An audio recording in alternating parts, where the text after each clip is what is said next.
sommes dans un Tosfot, et on va essayer de faire le rappel de comment on est arrivé à ce Tosfot. Donc on est parti de la Mishnah qui disait que, alors que d'habitude les rabbins ont interdit de faire le vendredi d'entreprendre des actes qui risqueraient, une fois le Shabbat, entraîner une profanation du Shabbat, néanmoins ils ont permis d'allumer à la dernière minute au Beth Amikdash le foyer qu'on s'appelait Beth Avokad, ça s'appelait comme ça, le Doura du Beth Avokad, le foyer du Beth Avokad, qui était une grande salle dans laquelle on faisait un énorme brasier qui servait, peu importe,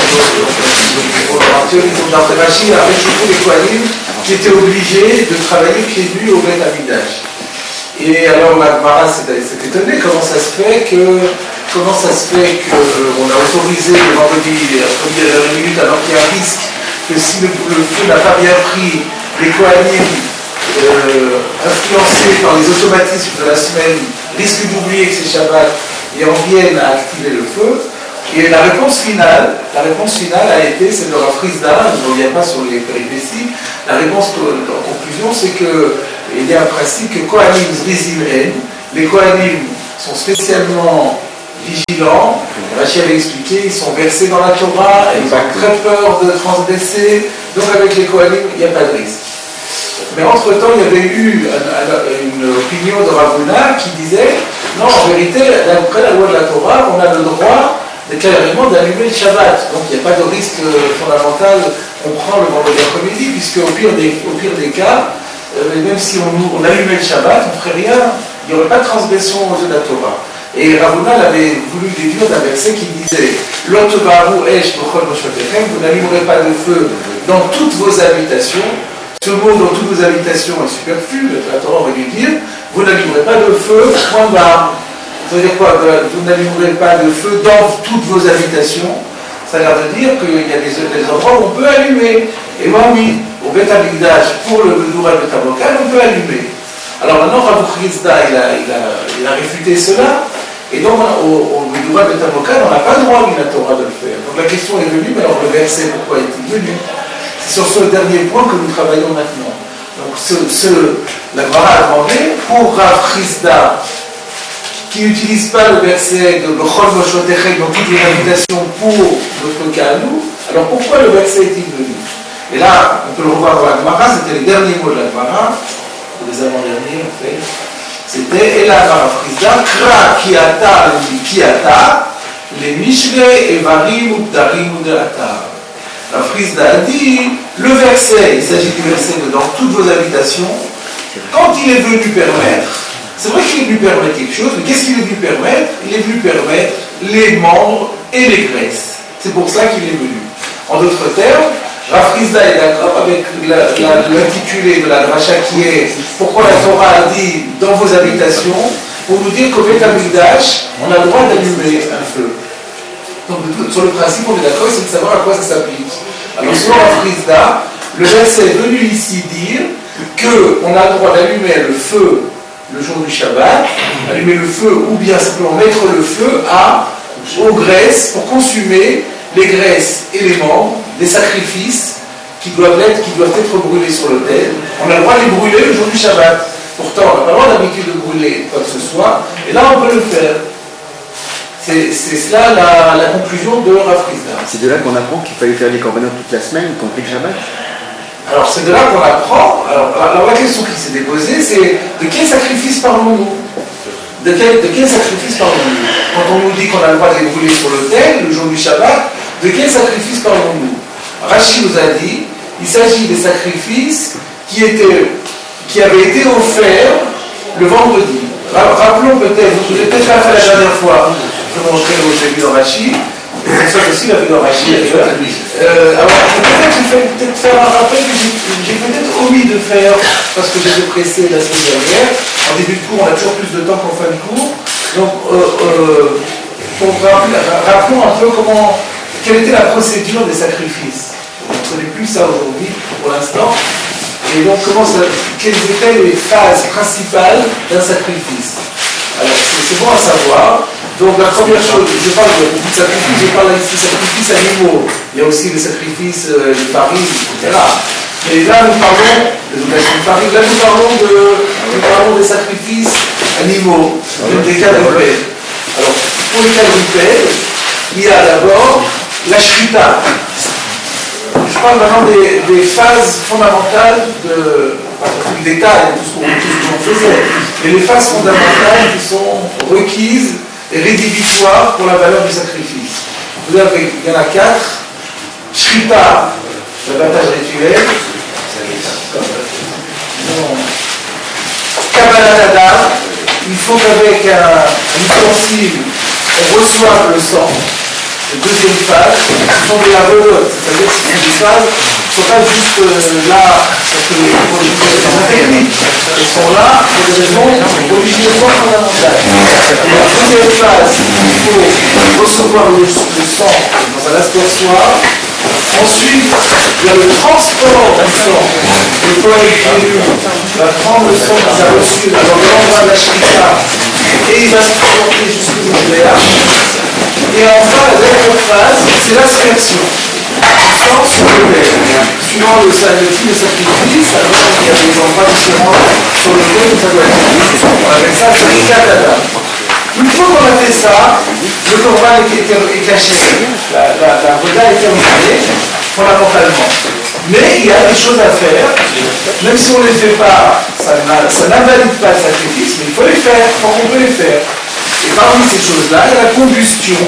Alors pour l'holocauste, la combustion de tout l'animal, excepté la peau qu'on enlève. Et pour les autres sacrifices, c'est uniquement des graisses qui sont listées dans le livre de la Mikra, dans le Lévitique. Donc telle graisse, et telle graisse, et telle graisse.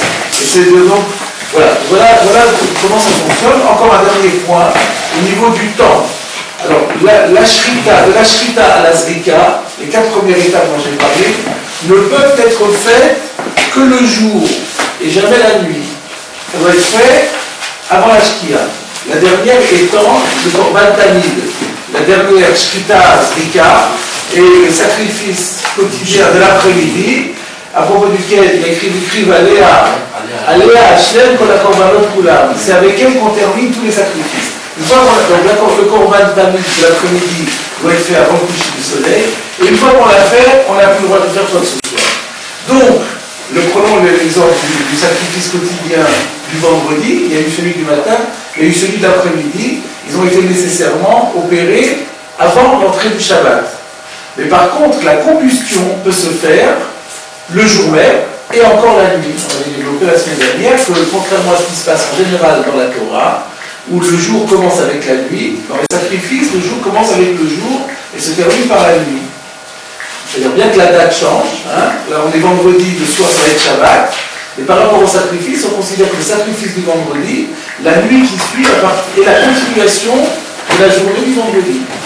Et donc Rashi nous dit que qu'est-ce qui a été autorisé ici? C'est les sacrifices du vendredi, l'holocauste ou autre chose qu'on aurait offert le vendredi, qu'on n'aurait pas eu le temps de brûler la journée du vendredi. On peut encore brûler la nuit qui suit comme on le fait pour chaque sacrifice, malgré le fait que là on est dans Shabbat, et on va donc repousser le Shabbat pour un sacrifice qui n'est même pas lié au Shabbat. Et ça c'est étonnant.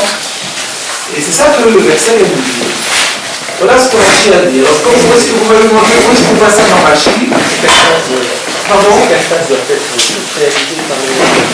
Alors la shrita est écrit Shema Bezar. La shrita peut être faite par un non-Kohen.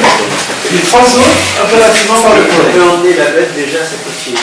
Non, la shrita c'est sur place.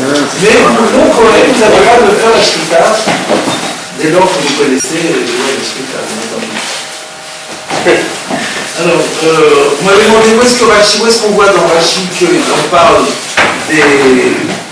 l'on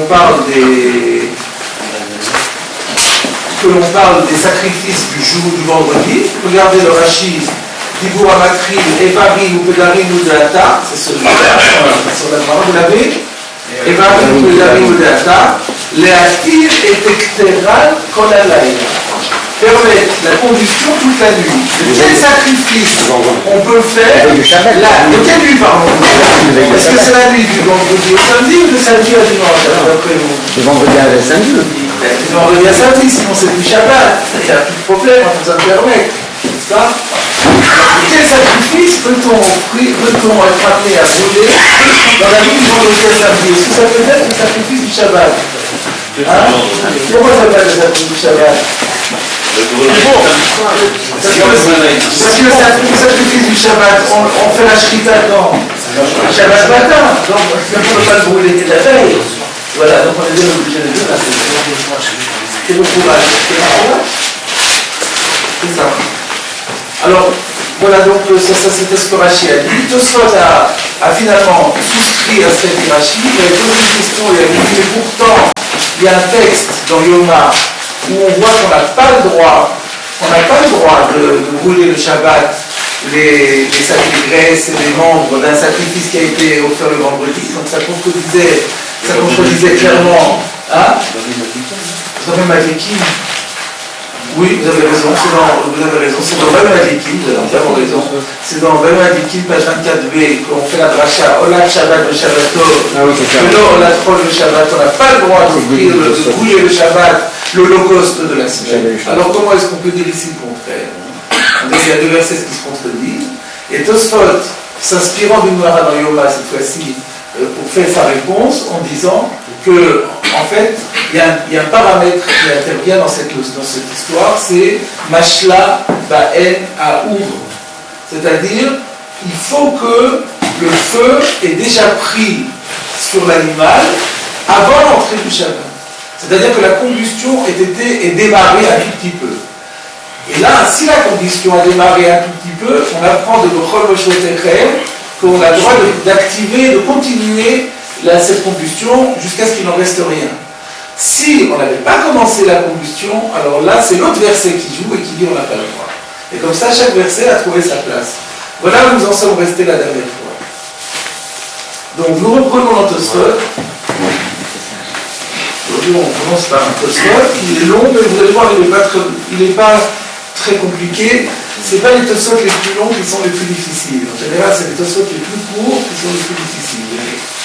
Donc là, on a un long. Alors, où est-ce qu'on va reprendre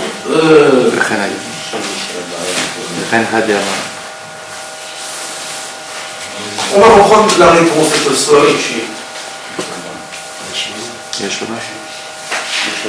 Veyesh Lomar. Voilà, Veyesh Lomar. Donc vous avez le Veyesh Lomar, vous voyez où c'est? Donc là, à l'écran, vous l'avez, Veyesh Lomar.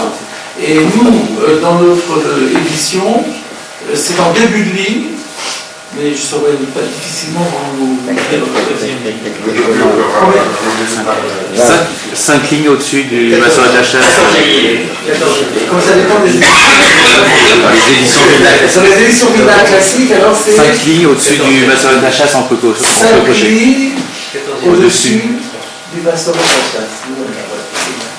Alors, Veyesh Lomar. Tosfot réponse. Veyesh Lomar, il faut traduire. Là, c'est mon maître Avestan qui m'avait appris. Mais je ne peux pas traduire Veyesh Lomar. Toutes les Tosfot, j'ouvre une parenthèse encore. Je m'excuse pour ceux qui l'ont déjà entendu ma bouche des centaines de fois. Mais c'est important. Une fois, c'est encore mieux. Voilà, exactement. Donc, les questions de Tosfot commencent toujours par Veyesh Lomar. Et si tu dis. Et les réponses de Tosfot sont toujours introduites par Veyesh Lomar et il y a lieu de répondre. Si vous traduisez mot à mot, et si tu dis, et il y a lieu de répondre, vous allez en glisser énormément, et c'est au préjudice de la compréhension. Alors, si vous prenez l'habitude de traduire Veyesh Lomar, Tosfot demande, et Veyesh Lomar, Tosfot répond, à ce moment-là, ça clarifie beaucoup les choses. Et c'est comme ça que nous allons faire. Et donc, c'était pour moi l'occasion de rendre hommage à la Tosfot de Veyesh. C'est ça peut-être notre groupe connu. Et Veyesh Lomar, de Hakim et Mishneh Evarim et Gedarim Bechol, que chez Mashla Ba'en Aour Viveodion. Traduction, Veyesh Lomar, Tosfot répond, de Hati, le verset de Moshot Echem, sous-entendu, parce que le verset Tosfot dit les verbes dans les sujets, c'est à nous de reconstituer les sujets. Hati, ça veut dire vient. Cela vient. Qu'est-ce qui vient? Le verset de Bechol Moshot Echem vient, le Mishneh permet Evarim, les membres, Ouvdarim et les graisses, Bechol, provenant d'un sacrifice de la semaine, on a dit du Kodesh Rosh, c'est la semaine. Donc le vendredi en l'occurrence. Le vendredi en réalité. Keshem Ashla Ba'ena Ukigoyo, dans le cas où le feu a déjà pris sur eux la veille, le vendredi. Là c'est permis.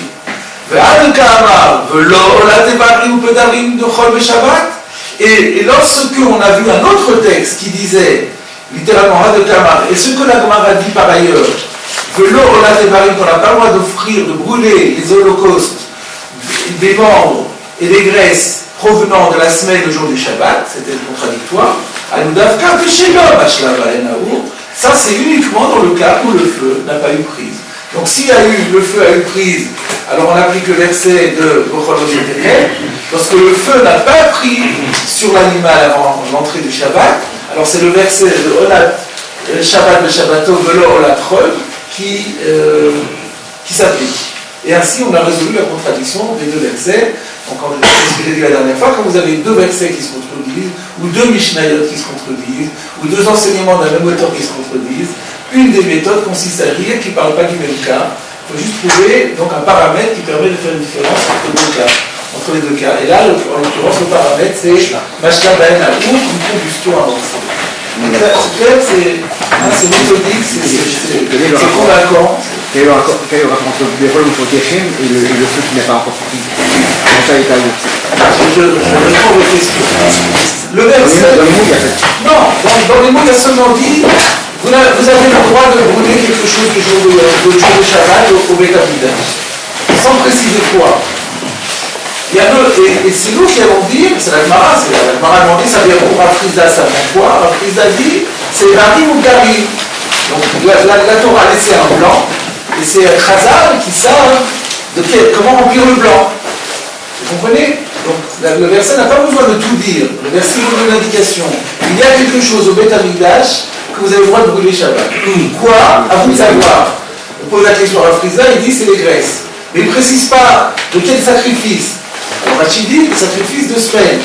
Soit dit, mais les sacrifices de semaine, on n'a pas le droit, il y a un autre verset qui dit le contraire. Réponse, ça dépend. Et là, on fait intervenir encore un nouveau paramètre qui n'était ni dans la Torah, ni même dans notre Gemara, et qui se trouve, en fait, Tosfot n'a pas inventé lui-même, parce que ce paramètre, comme je le dis, c'est pas Tosfot qui invente le paramètre de Mashla Ben Aour, ce paramètre existe dans la Gemara, dans Yoma. Et donc Tosfot utilise ce paramètre. C'est déjà écrit dans la Gemara dans Yoma, Tosfot l'a cité d'ailleurs un peu plus tard, qu'il faut qu'il y ait ce principe de Mashla Ben Aour. Donc s'appuyant sur cette Gemara dans Yoma, Tosfot se permet de dire, donc c'est ça qui va expliquer la contradiction entre les deux versets. On continue.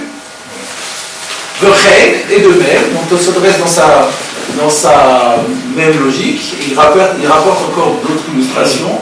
Hada Amar, Beperek Taraf Bekalfe, voilà la Gemara dans Yoma dont je vous parlais, ce que la Gemara dit dans le chapitre intitulé Taraf Bekalfe. Je n'ai pas besoin de traduire le Taraf Bekalfe, c'est le chapitre. Vous savez que dans la Gemara, tous les chapitres commencent par les premiers mots de la Mishnah du chapitre. Donc là, en l'occurrence, c'est Taraf Bekalfe, mais pour que vous sachiez ce que ça veut dire, Taraf Bekalfe, ça veut dire qu'il a mélangé les cartes. Donc là, il s'agit non pas de gens qui jouent au poker, mais il s'agit de lorsque l'on tirait au sort le Gorak, le Gorak c'est en hébreu, en français c'est tiré au sort. Quand on tirait au sort, en général quand je dis l'hébreu on parle du français, donc lorsqu'on tirait au sort pour savoir quel serait le bouc qui serait offert aux anges et celui qui serait le bouc émissaire, alors on avait un tirage au sort et il fallait mélanger les cartes pour pas que le jeu soit faussé. Voilà, c'est ça. Et son Taraf de Kalfe, c'est la Mishnah, donc l'un des chapitres de Yoma. Donc dans ce chapitre intitulé Taraf de Kalfe, on dit Eivarei Chol Shenit Totru. Il y a écrit en toutes lettres, vous voyez, Eivarei. Vous comprenez ce mot-là, c'est Chol, provenant d'un sacrifice de semaine, donc du vendredi. Shenit Totru. Notables qui sont restés, c'est-à-dire qu'ils n'ont pas eu le temps de brûler, qu'on n'a pas eu le temps de brûler avant l'entrée du Shabbat, Ose la haine, ma'aracha bifne atzman. Il doit leur faire un bûcher séparé. Vesodra, et il peut les disposer sur le bûcher à filou le Shabbat, même le jour du Shabbat. Donc là, ça confirme bien qu'il y a des cas où on a le droit de prendre les restes du sacrifice du vendredi et le Shabbat les faire brûler sur l'autel. Il y a même écrit des détails ici en plus, c'est qu'on les fait sur des bûchers séparés et qu'on peut les disposer sur le bûcher le jour du Shabbat. Va filou le Ravuna de Panigatam, et même Ravuna qui n'est pas d'accord avec ça là-bas, Panik ça veut dire, Panik en araméen ça correspond à Cholek en hébreu, c'est-à-dire qui est en désaccord là-bas. Haïlou, c'est uniquement des Amar, sur le fait qu'il dit c'est sur ce détail-là qu'il n'est pas d'accord, dans le sens que lui il pense qu'on ne doit pas faire un bûcher séparé, mais on les brûle avec le reste. Aval divrei hakol, mais tout le monde est d'accord. Donc Ravuna, comme l'autre auteur qui parlait là-bas, de Sodrat à la Maracha Godola, qu'on peut les disposer sur le grand bûcher. Donc tout le monde est d'accord qu'on peut disposer les membres provenant du sacrifice de semelle sur le grand bûcher le jour du Shabbat. Et bien, tout ce qu'on dit là-bas, Haïlou, tout ça c'est vrai, mais à la condition que le feu est déjà pris et une prise sur le sacrifice en question. Que de Mouchachata, et là c'est Tosfot qui nous dit, comme c'est d'ailleurs prouvé là-bas, je n'invente rien.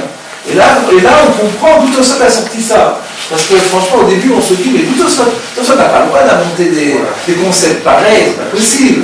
Bon, alors en fait Tosfot dit, ici il dévoile que tout est là-bas en vérité. Quand on étudie la Gemara dans Yomar, la Fmenvav, on voit que les mots Mashla Ba'enao sont dits en toutes lettres. Et c'est dit en toutes lettres, quand est-ce qu'on a dit qu'on peut les brûler le jour du Shabbat, c'est à condition que le feu est pris. Donc voilà, le problème est donc bien verrouillé, il est bien appuyé sur des références solides, on est tranquille. Alors Tosfot maintenant repart à l'attaque. À ce stade, tout est résolu. À ce stade, c'est agréable, on souffle un petit peu, toutes les questions sont résolues, tout va bien. Mais c'est pas pour longtemps. Alors, ce que la Gemara dit là-bas, le Chad Lishna, d'après une version, il y a semble-t-il là-bas deux versions, d'après une des versions, on dit là-bas, de Dafka Bepsulim, Imashla Ba'en Aour In Ilolo, que c'est seulement si ce sont des sacrifices impropres, qu'on exige que si le feu a pris, alors on peut les brûler, et sinon, non. Alors j'explique, qu'est-ce que ça veut dire? Les sacrifices impropres, c'est quoi? J'ai dit, tout à l'heure, j'ai donné l'exemple, j'ai dit, on a fait, une fois qu'on a fait la zrika du dam, une fois qu'on a aspergé le sang d'un sacrifice sur l'autel, le sacrifice est validé quoi qu'il arrive. Quand je dis validé, c'est-à-dire une obligation, par exemple, un korban khatat. Un korban khatat, c'est pour quelqu'un qui a transgressé par erreur une loi grave, comme par exemple celle du Shabbat, qui doit apporter un sacrifice expiatoire. Il a offert son sacrifice, il a payé, il y a des problèmes financiers derrière, c'est pas gratuit un animal, ça coûte cher. Bon, il a payé, il a offert, on a fait la shrita, on a fait la zrika, c'est terminé, ça y est, c'est bon, il est quitte. Alors théoriquement, on doit brûler certaines graisses, et puis les Kohanim vont manger le reste pour eux. Mais imaginez que tout d'un coup, ça devient impur. Un rat mort est passé, on n'est pas arrivé à... Et un rat mort est passé, et la viande a malencontreusement touché un rat mort.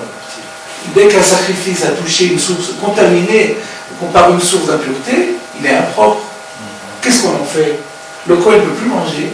Qu'est-ce qu'on en fait? On le brûle. Donc tout est brûlé. Donc ce qui devait être brûlé reste brûlé. Et ce qui devait être mangé est brûlé aussi. Et là on dit, quand est-ce qu'on dit qu'il faut Mashla Ba'en Aour? C'est pour les psoulim. C'est-à-dire que les psoulim, les korban pasoul, donc qui ont été rendus pasoul et arrive Shabbat, et qu'on veut quand même brûler, pour pouvoir les brûler, il faut que le feu est prise. Est-ce que ça ne laisse pas entendre que si le sacrifice était cachère, on n'a pas besoin de ça, on n'a pas besoin d'amorcer le feu? Et si on dit ça, ça contredit tout ce qu'on a dit. Et toute la question revient. Alors c'est ça le problème de Tosfot. Est-ce qu'on ne doit pas comprendre de là-bas que seul le korban pasoul, le korban impropre, lui, il faut que le feu ait été amorcé, mais un korban cachère n'aurait pas besoin de cela. Tosfot dit non.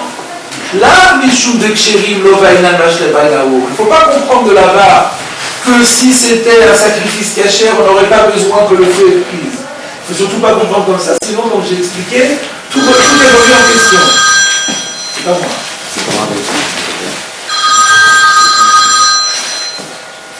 Et là, Achikama.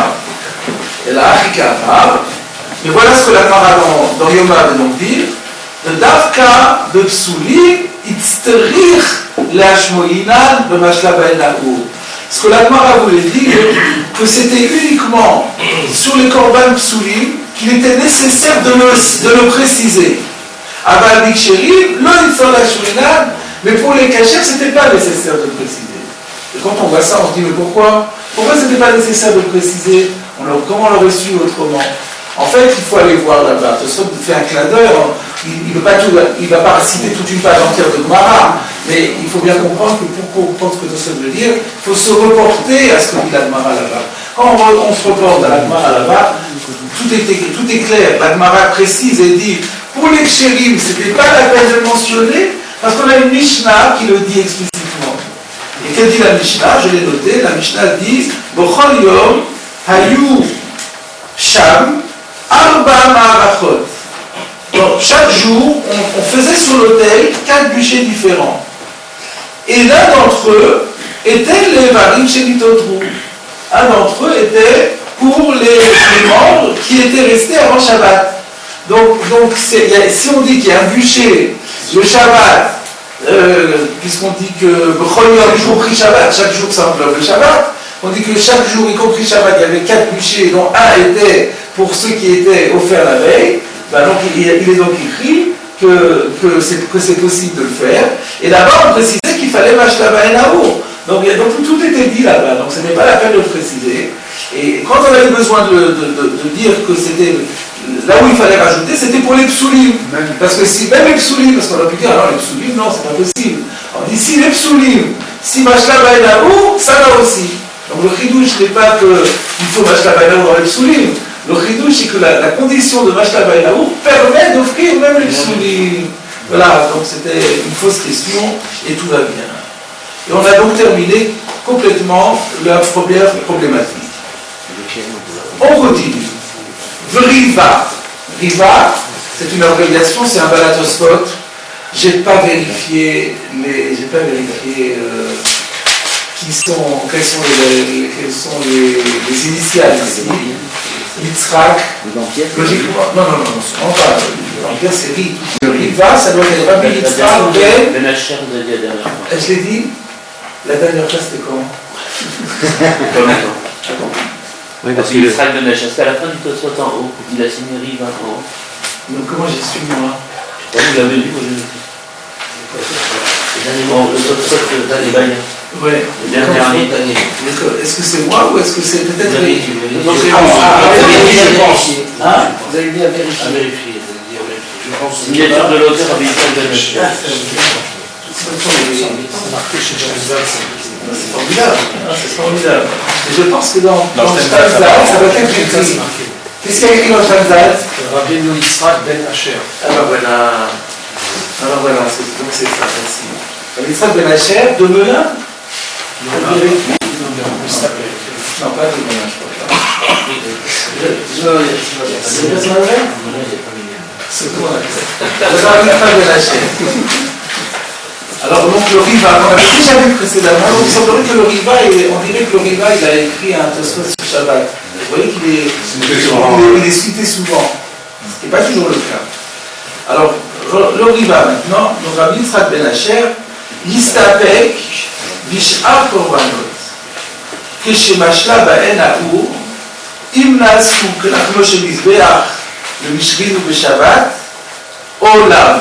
Nous, on a Ilav, mais moi j'ai une correction, Olav, c'est mieux.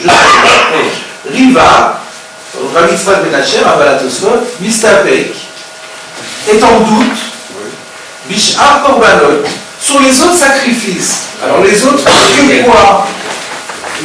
Moi j'ai déjà mon idée, mais je ne dis rien.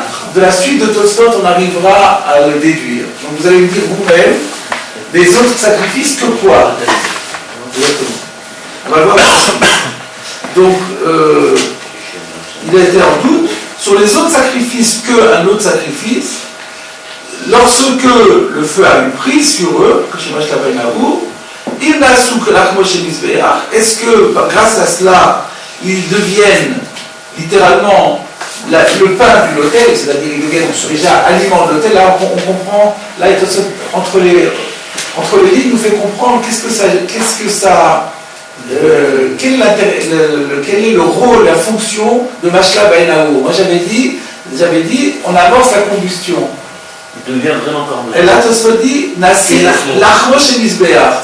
Une fois qu'on a mis le feu à la viande, c'est devenu littéralement le pain de l'autel. C'est-à-dire, c'est devenu l'aliment de l'autel. Ça appartient à l'autel. Donc, c'est pas que la combustion a démarré, comme moi j'avais dit, c'est que l'autel, se l'est approprié. Par exemple, si se l'est approprié, on va pouvoir lui enlever. Et ça, c'est très proche comme idée. Alors, est-ce que cette notion ce concept de prise de feu sur la viande pour lui donner le statut d'aliment appartenant à l'autel qui permettra, le Mishrinou le Shabbat, qui permettra de les offrir le Shabbat, de les brûler le Shabbat, est-ce que ça vaut aussi pour les autres sacrifices, Ilav ou pas? Alors, c'est quoi l'idée? Là, maintenant, vous allez voir. De Dilma, car peut-être, Dilma, c'est-à-dire peut-être, Davka ben Tamid, Mehani Aïtama. Peut-être c'est seulement pour le Tamid, c'est quoi Tamid? Le sacrifice quotidien, bi-quotidien. Le sacrifice quotidien, Mehani Aïtama, cet argument, quel argument? L'argument de Mashla Baenaour pour en faire l'Achmosh et l'Isbéa, Mehani est-il effectif? Voilà la question du Riva. Le Riva se dit. Bon, nous avons tout expliqué très bien jusqu'à présent, que si le feu a pris sur l'autel, sur la bête, on peut l'offrir au Shabbat, c'est non. Mais de quoi parlons-nous? Quel sacrifice parlons-nous? Au minimum, le sacrifice dont il est question, c'est le Korban Tamid. Pourquoi? Bon, on le sait, puisque c'est le sacrifice de Korban Tzibour, c'est le sacrifice qui est le plus important, celui qui est offert toujours, et puis c'est depuis qu'on en a parlé là de Shabbat, de Shabbator, le Shabbat, c'est sur lui qu'on a fait le distinguo de Pokonoshoteke. Donc, si on a un, ça peut être que celui-là. Au minimum, c'est celui-là. Mais est-ce que c'est tous les sacrifices ou c'est seulement le Korban Tamid? Alors, si on pose une question pareille, c'est qu'il faudrait trouver une raison particulière pour que ça s'applique plus au Korban Tamid qu'aux autres. Alors, c'est ce qu'il va développer. Pourquoi? Dimadaf Kavitamid Ma'anatama. Il y a lieu de se demander et de penser que c'est seulement Davka, ça veut dire exclusivement Betamid sur le sacrifice quotidien, mais Ali Aïtama, que fonctionne cet argument de prise de feu. Pourquoi? Mishum de Shem Tamid d'Oché Shabbat. Littéralement, parce que le nom de sacrifice quotidien repousse le Shabbat. Qu'est-ce qu'il veut dire par là? Il veut dire que le Korban Tamid, en tant que tel, est un sacrifice qui repousse le Shabbat. Quel Korban Tamid repousse le Shabbat? De quel Korban Tamid, disons, savons-nous qu'il repousse le Shabbat? Celui du Shabbat. Le Korban Tamid du Shabbat. On a le Shabbat, le Shabbato. Le Shabbat, on n'avait pas le droit, par exemple. Alors, j'ai parlé de quelqu'un qui veut offrir un Korban Khatat parce qu'il a fait une faute. Est-ce qu'il peut offrir le Korban Khatat à Shabbat? Évidemment que non. Tous les sacrifices ne repoussent pas Shabbat. Mais le sacrifice quotidien, par définition, sinon il serait plus quotidien, il repousse le Shabbat. Comme le dit le verset en toutes lettres, Olad Shabbat le Shabbat. Donc le Korban Tamid, par essence, a en lui une force de repousser le Shabbat. Dès lors, on peut comprendre que même si c'est un Korban Tamid qui n'appartient pas au Shabbat, qui appartient au vendredi, il va pouvoir repousser le Shabbat, parce que c'est déjà un sacrifice qui en lui-même possède la capacité de repousser le Shabbat. Mais si c'est un sacrifice qui n'aurait pas en lui-même la capacité de repousser le Shabbat, c'est-à-dire un Korban Khatat, j'ai pris l'exemple, on prend tous, j'ai pris l'exemple du Korban Khatat. Le Shabbat, on n'a pas le droit de l'offrir, on a le droit de faire la Shrita.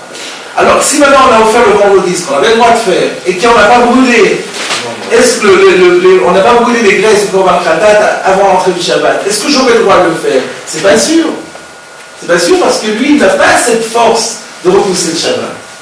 Et voilà le doute. Voilà, le Riva ne tranche pas son doute. Il a un doute.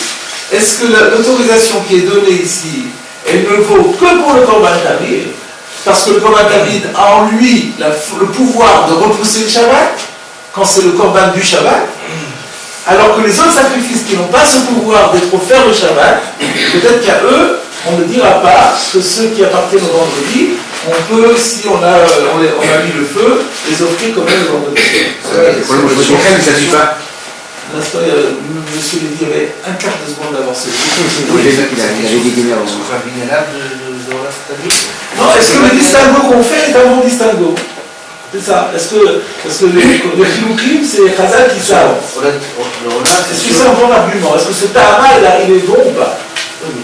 D'ailleurs, quand on est vrai dans on a le Shabbat de Shabbat. Ah oui, cette règle-là. Oui. Alors, lui se pose la question sur les autres. Oui. On fait Minana. Oui. Alors, ça pourrait trouver juste simplement à ce c'est pas le Shabbat de Shabbato, excusez-moi.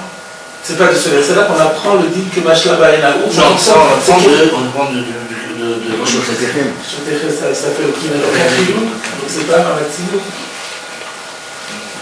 Non, c'est un peu dans son sens. Ça veut dire que le Riva ne s'appuie pas sur le Béron Shotechem, il ne tranche pas. Au contraire, il est en train, il dit, on a un verset qui dit Bechol Shotechem. Qui dit Bechol Shotechem, vous n'avez pas droit d'allumer le Shabbat. Mais vous avez pas le Betamigdash de faire Evarim ou Gdarim. Le verset, on l'avait dit vous-même tout à l'heure, le verset ne précise pas. Le verset en ne précise pas quoi. Le verset dit simplement au Betamigdash, il y a quelque chose qu'on a le droit d'allumer, sans préciser. On a demandé à Rafrizdat, de quoi s'agit-il? Rafrizdat dit il s'agit des Varim ou Gdarim. Alors maintenant, lesquels? Alors apparemment tous. Sauf qu'on a dit la semaine dernière, on a fait un grand principe, quand il y a un dracha, tafasta mokuba comme tafasta, qui trop embrasse mal l'écran. Donc je suis obligé de prendre le plus petit chidouche. Alors est-ce qu'on va dire que Korban Tamid, c'est un plus petit chidouche que les autres ou pas? Ça dépend de l'argument qu'il a donné. Est-ce que cet argument de Shem Tamid Doré, c'est un argument valable pour en créer un petit chidouche, un plus petit chidouche ou pas? Voilà les interprétations. Et il ne tranche pas. Donc voilà, donc la progression du Tosfot est, d'abord on a dit de quel verset on parle, donc on a pas de quel verset, de quel sacrifice on parle, donc on autorise la combustion le jour du Shabbat, donc on a dit le Korban Tamid, et apparemment les autres, et là le Riva nous dit peut-être pas les autres. On continue. De cacher. Il y a un problème, une difficulté. Des Atam, parce que là-bas, Mabikle Beyoma, alors là on voit qu'il y a un petit problème de lecture, parce que Beyoma ça veut dire dans le traité Yoma. Et donc Atam c'est où? Ben, c'est là-bas. C'est là-bas c'est dans le traité Yoma. Donc j'ai une correction qui s'impose. Il faut le mot Beyoma. Beyoma qui veut dire. Ah oui, j'ai dit peut-être Yoma, ça veut dire quoi Yoma? Yoma c'est le jour. C'est le jour. Et c'est comme ça qu'on a l'habitude de traiter, d'appeler le traité qui est consacré tout entier à la fête de Yom Kippour. Il s'appelle Yoma. C'est curieux, c'est une des exceptions. En général, je vous ai dit, les traités sont appelés d'après les premiers mots de la Mishnah. Et sauf par exemple Shabbat, ce n'est pas le cas, parce que le premier mot de la Mishnah, c'est les Tziot. Les Tziot à Shabbat. On n'a pas appelé ça Maseret les Tziot à Shabbat, on l'appelle Maseret Shabbat. Ah, vous l'avez dit par rapport au chapitre, pas par rapport au traité. Si, c'est valable pour le traité aussi. En général, on l'avait dit aussi par rapport au traité. Mais par exemple, Souka chez Gvora, ça marche très bien. Maseret Souka. Betsa chez Molda, ça reste Maseret Betsa. C'est parce que certains l'appellent Maseret Yom Tov et d'autres l'appellent Maseret Betsa. Donc pourquoi? Parce que si on dit Maseret Betsa, c'est pas évocateur. N'empêche que nous, on ne fait pas Maseret Yom Tov. Nous, on a l'habitude dans le langage parlé de dire Maseret Betsa. Dans les Rishonim, on voit qu'on a appelé Maseret Yom Tov. Alors pour Yom Kippour, on l'appelle Maseret Yoma. Et Yoma, ça veut dire le traité du jour. Du jour avec un grand J. Le jour de l'année, c'est le jour de Kippour. Donc ici, Beyoma, ça veut dire de Maseret Yoma. Donc vous voyez bien que le mot Beyoma, il faut le décaler et le mettre tout de suite après Hatam. Mais c'est beaucoup plus clair. Donc je relis et je traduis en fonction de ma nouvelle lecture. Des Adam, donc de cacher, il y a un problème. Des Adam de Yoma. Parce que là-bas, où c'est là-bas? Dans le traité Yoma, d'Afneva, qu'on a déjà cité, ma piquelé, il me boado, ma fille au Shabbat. Ma piquelé, ça veut dire quoi? Oui, littéralement. Non, c'est contraire. C'est pas exclure. Littéralement, c'est ma pique, faire sortir. La racine, c'est nafak. Nanoun peikouf, qui veut dire sortir. Ma pique, c'est un ifkin, c'est un factitif. Faire sortir. Ma pique, on fait sortir quoi? La loi. Quelle loi? Cette loi que l'on peut brûler Shabbat. Nous, on l'a déduit de quel verset? De Rosh Hashanah. Et bien là-bas, dans Yoma, on apprend un autre verset. C'est quoi l'autre verset? Bemoado. Où est-ce qu'il y a écrit Bemoado? À propos du Korban Tamid. Non, au début. Korban Yachmi, Leishai, Reach Nichochi, Tishmeru, la Krivli, Bemoado. Donc ça, c'est en bout de semaine, c'est vendredi. C'est Rosh Chodesh. On va le lire à la Torah Rosh Chodesh. Vendredi, vous ferez attention. De toute façon, tous les matins. Tous les matins, on va le Korban aussi. Et l'après-midi pour être. Donc la crivli de Moado. Le Moado, ça veut dire quoi le Moado? En son temps. Le mot est inutile, évidemment que c'est en son temps. On ne va pas l'offrir en son temps. Pourquoi la Torah dit en son temps? En son temps, ça veut dire quel que soit le jour de la semaine, tu dois le faire en son temps. Donc y compris Shabbat. Et de là, on apprend qu'on peut brûler le sacrifice les jours du Shabbat. Et ici, on l'apprend d'ailleurs. On n'a pas besoin de deux versets pour un enseignement. Chez nous, la règle herméneutique, c'est-à-dire, vous savez que la manière dont on déduit quelque chose d'un verset, elle obéit à un cahier des charges d'une minutie invraisemblable.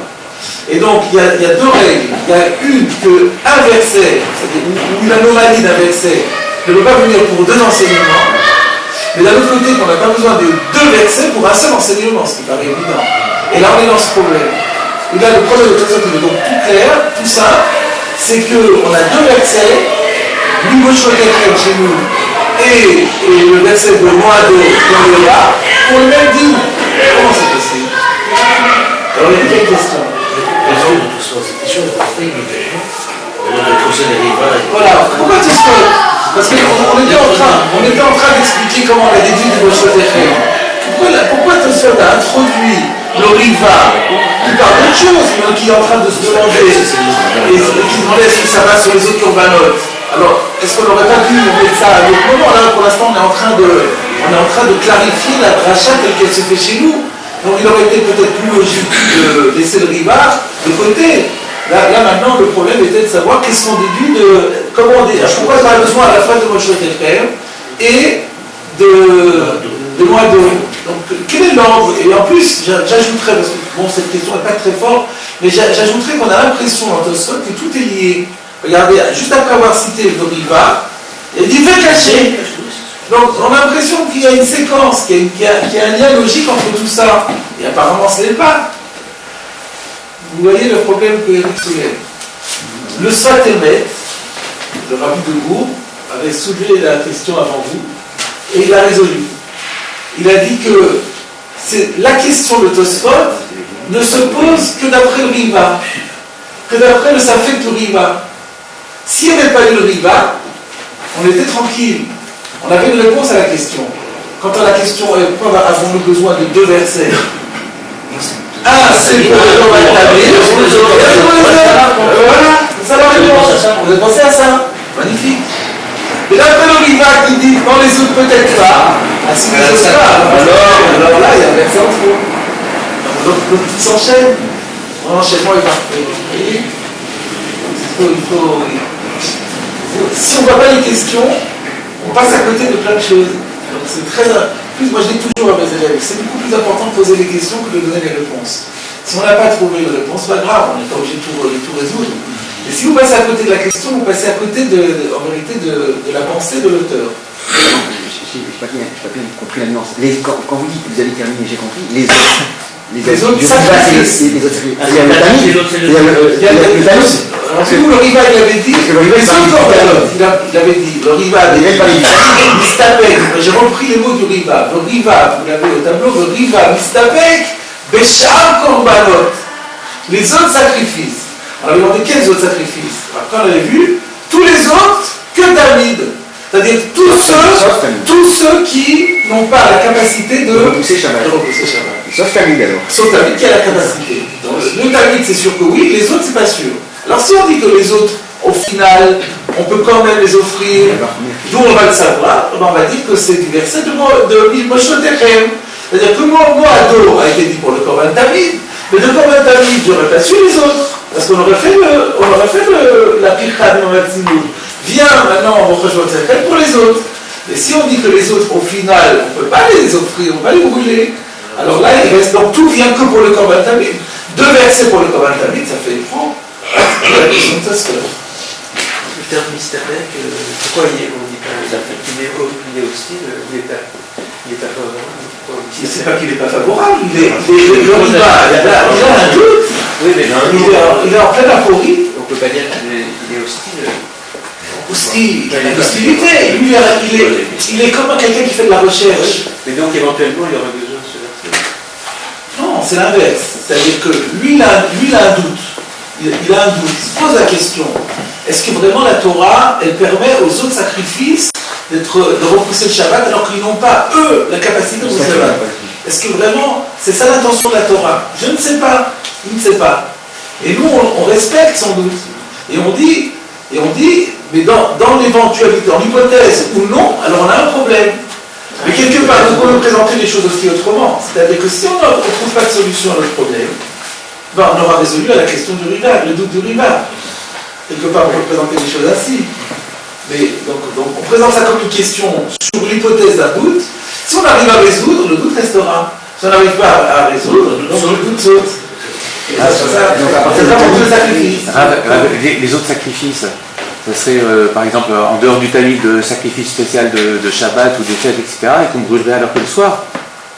Non. Tous ceux qui ont la capacité de repousser le Shabbat, il n'y a pas de problème.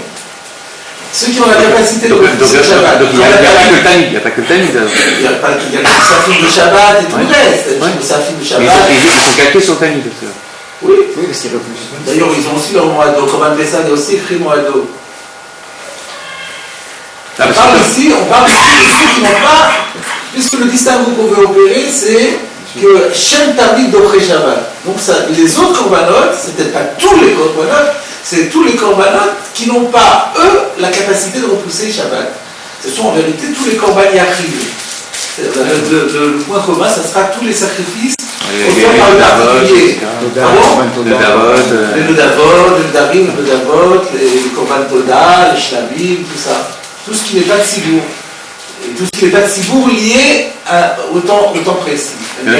On ne pourrait pas dire que par exemple, peut-être pas le Tamid puisqu'il est un peu spécial, mais les autres, comme étant donné ils ont au moins un jour et une nuit pour le brûler, donc il faudrait attendre la fin de Shabbat pour le brûler. On n'aurait pas le droit de le faire le Shabbat même. Qu'est-ce qu'il avait dit Tosfot de ça? Il avait dit il est varim le darim de Shabbat, Hameolat Shabbat Nafka. Il n'y a pas souple. Meolat Shabbat de Shabbaton, on a déduit que ce qui a été abattu le Shabbat, on peut brûler le Shabbat, on n'est pas obligé d'attendre le Shabbat. Donc probablement, c'est valable aussi pour tous les autres sacrifices qui sont dans la même situation. Pour le Olat Shabbat, en tout cas, c'est sûr. Olat Shabbat de Shabbaton est venu pour ça. Quand on a recours à une source scripturaire pour fonder une loi, est-ce que c'est conséquent de rajouter une justification rationnelle? Parce que pour les sacrifices de Yoma, vous dites dans son essence, il a la capacité, puisque c'est le jour régulier, de forcer le Shabbat. J'ai répondu à votre question déjà. Je répète ce que j'ai dit. J'ai dit que on est parti d'un verset très général qui nous dit au Beth Amikdash vous avez le droit de brûler. Et ensuite on a dit dans quel contexte ça parle.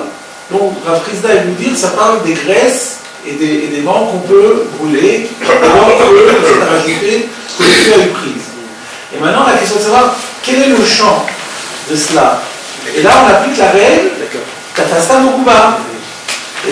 pour savoir comment appliquer la règle de Tafasta Meruba, il faut se demander si l'argument de Shem Tamid Doré est un argument ou pas. En fonction de ça, une fois si on répond oui, automatiquement, ensuite on connaît la démarche. La démarche, c'est Tafasta Meruba, la Tafasta. Mais peut-être que là, l'argument, il n'est pas solide. Et ça, c'est difficile de savoir. Alors, voyons si Tosot a une réponse à cette question. Tosot a une réponse. Vénéré. Donc, on ne pourra pas répondre, on ne pourra pas résoudre, on ne pourra pas trancher le safé de la Mitzvah de Hachem. Vénéré. Deikar Racha Miboshodech. Il me semble, dit Tosot, que la vraie dracha, Ikar, c'est-à-dire l'essentiel. L'essentiel de la dracha essentielle, c'est-à-dire la seule vraie dracha, Miboshodechem, c'est celle qui est chez nous, qui est tirée du verset dans vos habitations, qui nous dit, mais au Beth Amikdash du poulet. Ve'atam, et là-bas, c'est où là-bas? Dans Yoma, Memvav, Nakat, Bemoado, Vafilu Beshabbat, lorsque la Gemara, elle emploie l'expression tirée sur le mot en son temps pour nous dire même le Shabbat, Agav de Baal Minkat de Moado Vafilu Betum'a, mon intonation n'est pas bonne, Agav de Baal Minkat de Moado Vafilu Betum'a. C'est Agav, c'est-à-dire par entraînement, des bails avec le fait qu'ils veuillent le Minkat employer Bemoado, la dracha de Moado, Vafilu Betum'a, même si on est impur. Qu'est-ce que Tosfot nous dit? En fait, quand on voit la Gemara dans Shabbat, dans Yoma, pardon, on voit là-bas que de Moado, on fait deux drachot. Moado, Vafilu Beshabbat, Moado, Vafilu Betum'a. Et ça pose un problème d'ailleurs, parce qu'on ne peut pas faire d'un mot deux drachot. Et donc, la Gemara pose la question là-bas, comment on peut faire? Donc, Tosfot répond en disant, en vérité, la vraie dracha de Moado, c'est le Moado, Vafilu Betum'a. J'ouvre une parenthèse parce qu'on est Hanouka aujourd'hui, l'occasion est trop bonne. C'est quoi Moado Afilu Betum'a? Ça veut dire qu'à partir du moment où un sacrifice est imposé un jour donné, en son temps, même si les lois de pureté et d'impureté m'empêchent théoriquement d'offrir le sacrifice en question, mais puisque c'est un sacrifice qu'on doit faire en son temps, ça repousse les lois d'impureté. Donc si par exemple on a un sacrifice Korban Tamid, qui est non, c'est pas ça, c'est pas un bon exemple. Si on a L'huile de Hanouka. Si on a l'huile de Hanouka, directement. Pour Korban Tamid, c'était pas un bon exemple, parce que si le Korban Tamid est devenu impur, on en fait un autre. Alors pour le Betum'a, ça sera par exemple si tout le clan d'Israël est impur, pour le Korban Pessah par exemple, si tout le clan d'Israël est impur, qu'est-ce qu'on fait? On le fait quand même, ça repousse la Touma. Le Moado fait le Betum'a.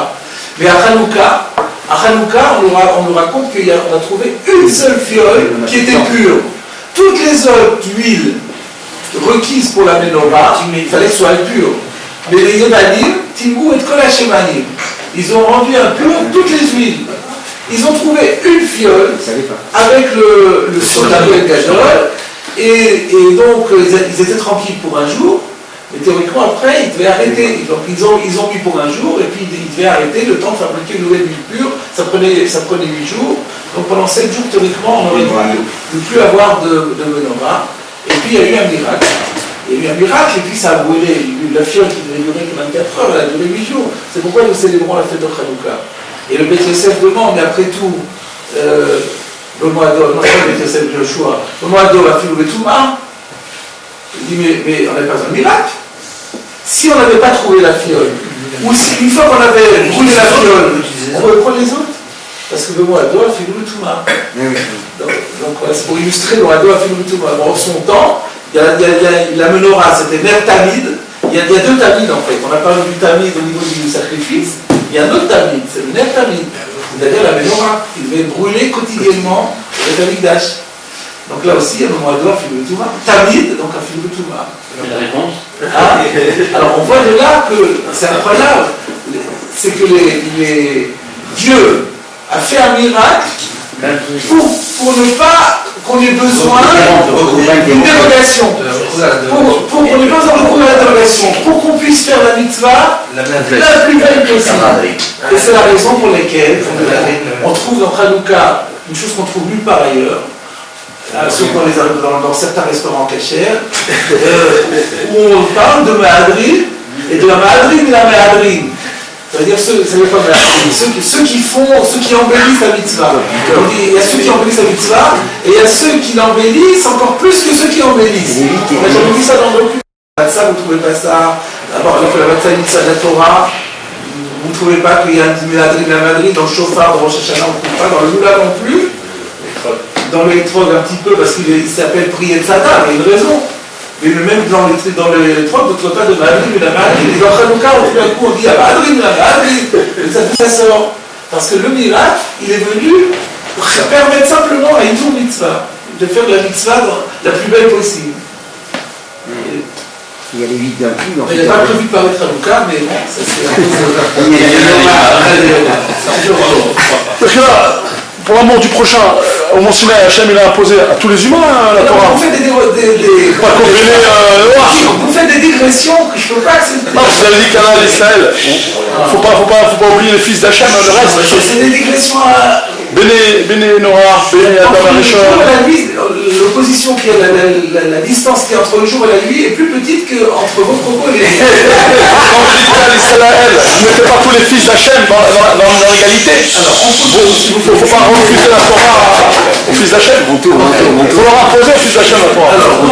Les 613 mitzvot, c'est pour tous les humains. Moi je fais ma requête avec la Gemara.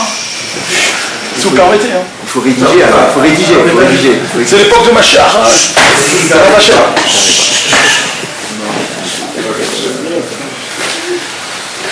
Alors, donc, le professeur a répondu qu'en vérité, il n'y a qu'une seule dracha. En vérité, il y en a qu'une. C'est la dracha, la bonne, c'est laquelle? C'est Moshe Dechet.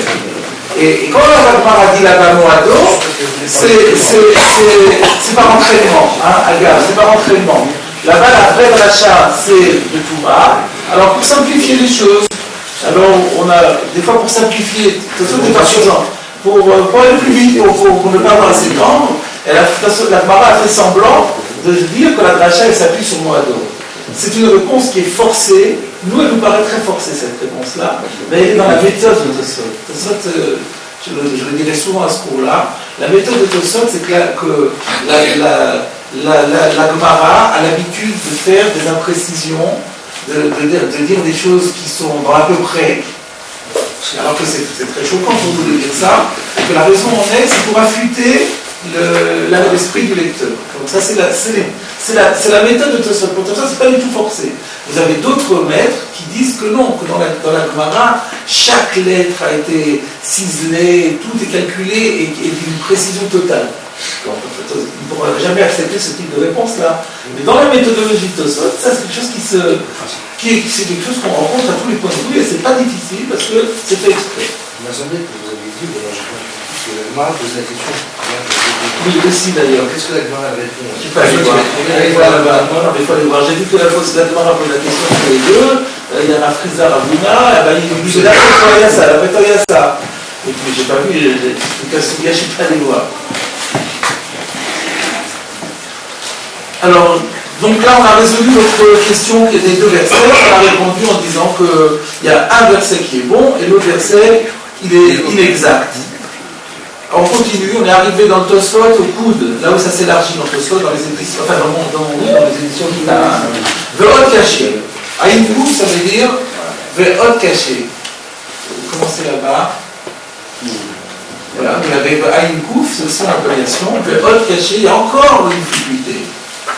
Ve'ab Moshotechem, Itzterich, le Srefat Bat Kohen, dans le Dachia Shabbat. Mais pourtant, le Bemoshotechem, ce mot-là de la Torah, dans vos habitations, on en a besoin pour nous enseigner Srefat Bat Kohen. Comment on va traduire Srefa? Que la peine. La mort par peine de mort. Oui, mais c'est le mot Srefa qu'il faut traduire. Peine de mort par le feu. Par le feu. Ah, c'est bien. Je vais expliquer ça. Que la mort de la fille du Kohen, la mise à mort de la fille du Kohen par le feu, ne repousse pas le Shabbat. Alors il faut que j'explique de nouveau un certain nombre de concepts. Alors tout d'abord, la question globale de Tosfot, ça va être quoi? Je vous ai dit il y a un instant que le cahier des charges des règles herméneutiques, on ne peut pas déduire deux d'un seul mot. Parce que la question précédente, c'était on a 2 versets pour un enseignement, ça fait trop. Et là, maintenant, la question de Tosfot, c'est l'autre. Comment se fait-il qu'on nous dise, qu'on déduit de Moshe Techem et de la permission Beth Amikdash de brûler, alors que ce même Moshe Techem, on en a besoin, on s'en sert pour autre chose. On ne peut pas utiliser un verset pour 2 enseignements. Alors, donc maintenant, il faut que je vous explique à quoi sert le Moshe Techem selon Tosfot, en se fondant sur une Gemara qui va nous citer. Alors d'abord, qu'est-ce que c'est que la mise à mort de la fille du Kohen par le feu? De quoi s'agit-il? Bon, c'est un verset en toutes lettres dans la Torah, dans Parashat Emor, je crois, où Vat Kohen,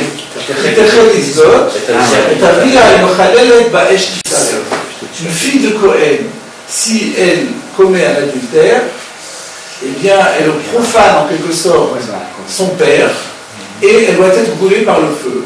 Alors, que veut dire brûler par le feu?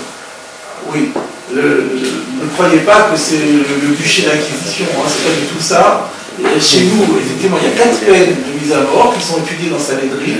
On a 4 peines capitales.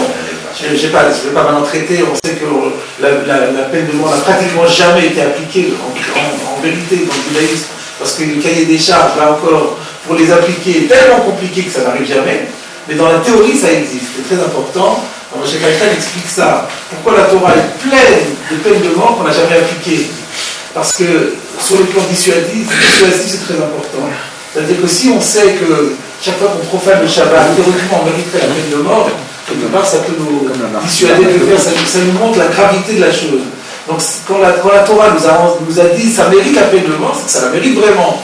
Cela dit, on ne le fera jamais parce que les conditions à remplir pour l'accomplir sont tellement compliquées que concrètement on n'y arrive pas. Donc, on ne le fera jamais. N'empêche qu'on se dit, si c'est fait ça, oh là là, on est compte, théoriquement, donc c'est un effet dissuasif extraordinaire.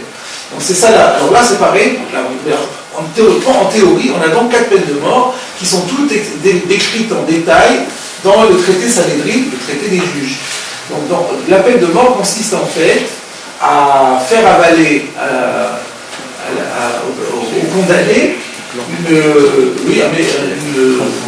une fusion de plomb, du plomb fondu qu'on lui fait avaler et qui donc en fait ça la brûle de l'intérieur. Ça brûle l'intérieur, mais c'est radical évidemment. Et d'ailleurs la Gemara dit qu'on donnait à boire une potion auparavant anesthésiante qui faisait qu'elle ne sentait rien du tout, que la personne ne sentait rien. Il fallait lui faire une belle mort. Une belle mort, c'est une mort sans souffrance. Donc, jusqu'au dernier. Donc non seulement, on ne l'a jamais fait, même si on l'avait fait, on l'aurait fait dans les conditions les plus propres possibles en quelque sorte. Maintenant, ça c'est pour expliquer la peine de mort par le feu de la fille du Kohen qui a commis un adultère. Ça montre quand même la gravité de l'adultère. Aujourd'hui, on dit l'adultère, c'est pas du tout. Non, chez nous c'est très grave, l'adultère, pas du tout. C'était aussi les eaux amères à un moment. Là encore, vous mélangez le sol. Je ne peux pas mélanger. L'eau et le sel. Alors, maintenant, ça ne repousse pas Shabbat. Ça veut dire quoi? Ça veut dire que si j'ai une femme, fille de Kohen, qui a été condamnée vendredi après-midi à la peine de mort, eh bien, je n'ai pas le droit de mettre en œuvre cette peine de mort le jour du Shabbat, parce que ça serait une profanation du Shabbat.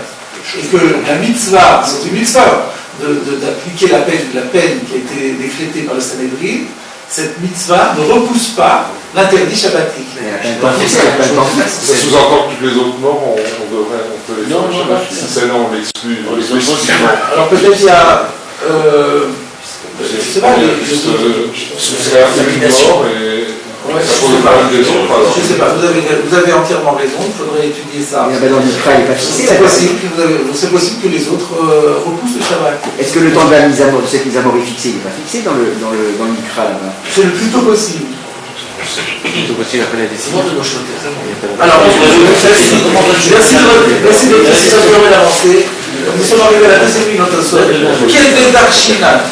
Comme nous l'interprétons, Peikouf c'est Perekama, c'est-à-dire au premier chapitre de Yevamot, du traité qui est consacré au Lévira, page 6b, ou Perek, Echad Dine Mamonot, et dans le chapitre intitulé que ce soit les procès sur des questions pécuniaires, qui se trouve sur le premier chapitre de Sanhedrin, le traité des juges, page 35b. On fait l'interprétation suivante. Nehemar kan bemoshotechem. Ici, c'est-à-dire à propos du Shabbat, dans le verset que nous connaissons, Lotovaru esh bechol moshotechem, il est dit dans vos habitations. Verroulé, c'est etc. Alors le etc. je vais vous le compléter. Et il est dit, non en fait Nehemar kan, je me suis trompé. Je me suis trompé parce que chez le Shabbat, il n'y a pas écrit Bemoshotechem, il y a écrit Bechol Moshotechem. Alors je recommence. Nehemar kan de Beddin. À propos du Beddin, il est dit le mot Moshotechem. Donc dans la Torah, lorsqu'il est question des lois de la peine de mort appliquée par le Beddin, on trouve le mot Moshotechem. Et ensuite, dans Velehemar kan Bechol Moshotechem. Donc ça c'est dans le etc. que ce soit de la tacité. Et il est dit à propos du Shabbat, Lotovaru esh bechol moshotechem, Bavar Hamana Lotovaru bechol moshotechem. Alors on dit Ma moshavot ha'amur kan. Non, je suis toujours dans les etc. Je suis toujours dans les etc. que je reconstitue. À un moment vous allez retrouver la fin. Donc, ma Shabbat, Amurot de Shabbat, Amar Hamana, Lotovaru, Af, Moshavot, Amurkan, là ça vous l'avez maintenant, Af, Moshavot, Amurkan, de même, le Moshavot qui a été dit ici à propos du Beddin, Amar Hamana, Lotovaru, Filou, le Srefat Beddin. Donc voilà, c'est ce qu'on appelle, alors c'est une déduction qui est fondée sur une analogie de termes. Moshotechem, Moshotechem. En hébreu, cette déduction fondée sur l'analogie de termes s'appelle Gezerah et Shabbat. Donc quand le matin nous parlons des 13 règles herméneutiques, ça Mishmel Omer, la Torah est interprétée par 13 règles herméneutiques. Mikal Bachomer, la première s'appelle le raisonnement a fortiori, la deuxième s'appelle Gzera Shabbat. C'est quoi la Gzera Shabbat? Déduction fondée sur l'analogie de termes. Des termes qui sont très éloignés dans le texte de la Torah. Un est dans l'autre Farouèche, c'est dans la Yakel aussi. Et l'autre, je ne sais pas où c'est. Et ça ne tombe pas dans la Yakel, et on les rapproche, et on dit que ce qui a été dit chez l'un a été dit chez l'autre. Donc là, il y a écrit l'Otovarouèche, et bien là aussi on mettra l'Otovarouèche. Et donc l'Otovarouèche, je veux dire, vous ne pouvez pas faire du feu pour appliquer la peine de mort à la vague creuse. Pour toute autre personne qui serait khayab de Stéphane. Et donc voilà, donc la démonstration est faite, on a besoin du Moshotechem pour cela. Alors comment on peut utiliser le Moshotechem à la fois pour faire la Gzera Shabbat, et à la fois pour dire au Beth Amikdash on peut faire le feu. Voilà la question de Tosfot. On continue. Yeshlomar, Tosfot répond, Da'acha Miken Darish. Alors là, on fait la dracha du mot Ken. C'est-à-dire quand les drachot sont faites sur des mots en trop, parfois sur des lettres en trop. En vérité, pas besoin d'être un mot entier qui soit en trop. Même s'il y a une lettre en trop, ça peut déjà faire l'objet d'une dracha. Donc parfois dans un mot contient deux choses superflues. Le mot lui-même, dont on aurait pu se passer, et même si déjà on met ce mot, on aurait pu le mettre sous une forme raccourcie. Ça fait donc deux yitourim, c'est-à-dire deux choses en trop. Chacun va pouvoir permettre de faire une déduction. Alors là, on est en train de nous dire que le mot moshmotechem, d'abord moshmotechem est en trop, mais même si on parle des moshavot, ce n'est pas la peine de préciser vos habitations. On aurait pu dire les habitations. Vous ne ferez pas, vous ne brûlerez pas le feu le Shabbat dans les habitations. C'est donc dans toutes les habitations. Et en plus, il y a Kol. Donc il y aurait écrit le Chol le Shabbat. qu'est-ce que ça rajoute? Le choté chem. Donc le chem étant trop. Alors, c'est ce que dit Tosfot. Aha, ici, où on va faire la dracha, vos habitations me passaient du Beth Amikdash. Donc c'est le possessif qui est important. C'est le chem qui est en trop. Mi chem d'Arish. Mi dirti moshvote chem. Velorti moshavot. Et là-bas, c'est sur le mot moshavot en tant que tel. Là-bas, c'est la Xera Shabbat, moshvote chem, qui en fait, moshavot aurait suffi, moshavot aurait permis de faire la même Xera Shabbat. Donc on a, dans un mot, deux ditouris. Et donc on a résolu le problème. Si on voulait le Beth Amikdash et pas le... Là on dit les deux Iturim, comment on aurait pu avoir juste le Chem sans le Moshavot? Qu'est-ce qui aurait permis? Non, il aurait été Moshavot et Chem, et l'autre Moshavot. Si on avait écrit que Moshavot, on aurait appris pour la Bat Kohen. Et pour le Beth Amikdash, on a besoin du Chem. Alors si on voulait apprendre que le Beth Amikdash et pas la Bat Kohen, oui, on aurait dû écrire Moshavot et Chem quand même, parce que le Chem. On dirait des Atechem, il n'y a plus de Xera Shabbat. C'est ça l'idée. On aurait changé le... On n'aurait pas utilisé le terme de Moshavot, on aurait utilisé un synonyme. C'est peut-être une réponse, donc je suis un peu pris au dépourvu. Parce qu'on n'aurait pas dit le Moshavot, on aurait déduit que c'était On le n'aurait Beth pas Amikdash. utilisé le terme de Moshavot, c'est ça, c'était de l'octive Moshavot. On aurait pu ne pas utiliser le terme de Moshavot pour dire la même chose, on aurait pu prendre un synonyme.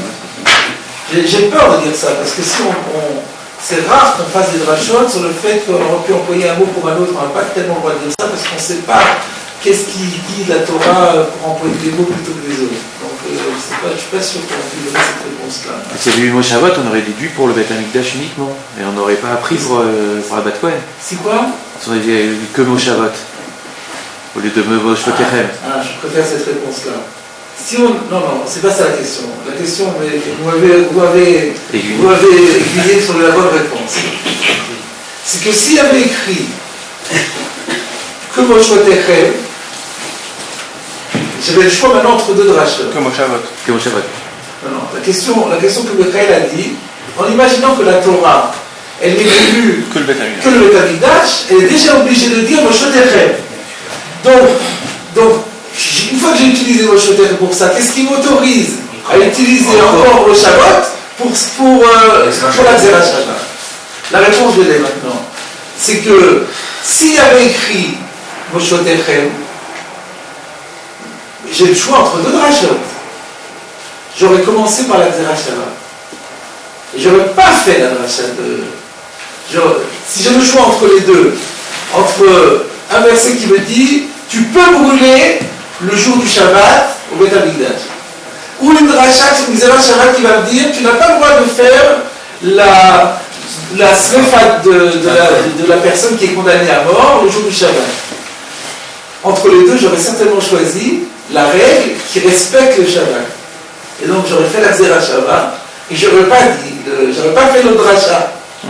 Donc si avec tout Moshavot et Chem, je commence par faire ma Xera Shabbat. Et une fois que j'ai fait ma Xera Shabbat, je me dis mais si la Torah elle me laisse pas faire la Xera Shabbat, On commence d'abord. Voilà, on commence par la Xera Shabbat et ensuite s'il en reste, on fait la deuxième. Ça je pense que c'est une réponse solide. Merci pour la question, encore une fois, je n'avais pas j'étais allé trop vite, c'est une question très bonne. Tout à fait. Alors on arrive presque à la fin, je vous félicite d'avoir de tenir le coup, là c'est un peu lourd aujourd'hui, je sais, mais bon, il faut s'habituer à ce genre de choses. On arrive vers la fin, donc c'est encore une question de Tosfot. Vous voyez, mais d'un autre côté, vous voyez que Tosfot ne laisse rien passer. Vous, la semaine dernière, il y avait un d'entre vous qui avait dit mais est-ce que ce verset-là, on ne l'utilise pas pour autre chose? Vous avez dit, vous allez tranquille, dans Tosfot, on va voir ça. Dans Tosfot, on voit pas seulement ça. Tosfot fait une étude de toutes les drachot où on utilise Moshavot et Chem, etc. Et il fait son calcul pour voir s'il n'y en a pas un en trop ou un qu'on ne peut pas utiliser parce qu'il n'est plus disponible.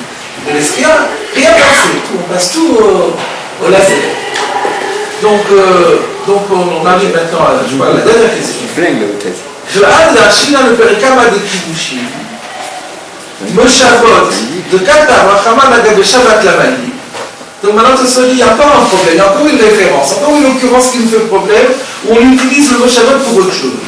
Ce qu'on interprète dans le premier chapitre de Kiddushin, page 37a, la Gemara dit là-bas, Moshavot, que la Torah, Rachamana, c'est la Torah. Littéralement, Rachamana, c'est le miséricordieux, le clément, comme disent les Arabes, mais en fait, on a plutôt traduit Rachamana, la Torah. Donc, parce que Qatar, Rachamana. Je sais pas, on m'a appris à apprendre la Torah, on pourrait dire ça quand je beaucoup. Donc, parce que c'est toujours, quand on dit Rachamana, on parle toujours de ce que Dieu dit dans la Torah. C'est pour ça que, par convention, on traduit plutôt Rachamana par la Torah. Donc, Moshavot, qui figure dans la Torah, le terme de Moshavot, qui figure dans la Torah, que la Torah a écrit littéralement, à propos du Shabbat, l'Amali, à quoi ça sert? Donc, on a une Gemara qui demande pourquoi la Torah est écrite Moshavot à propos du Shabbat. Nous, on connaît la réponse. On a deux réponses. Mais là, c'est parce que la Gemara dit, la Gemara répond.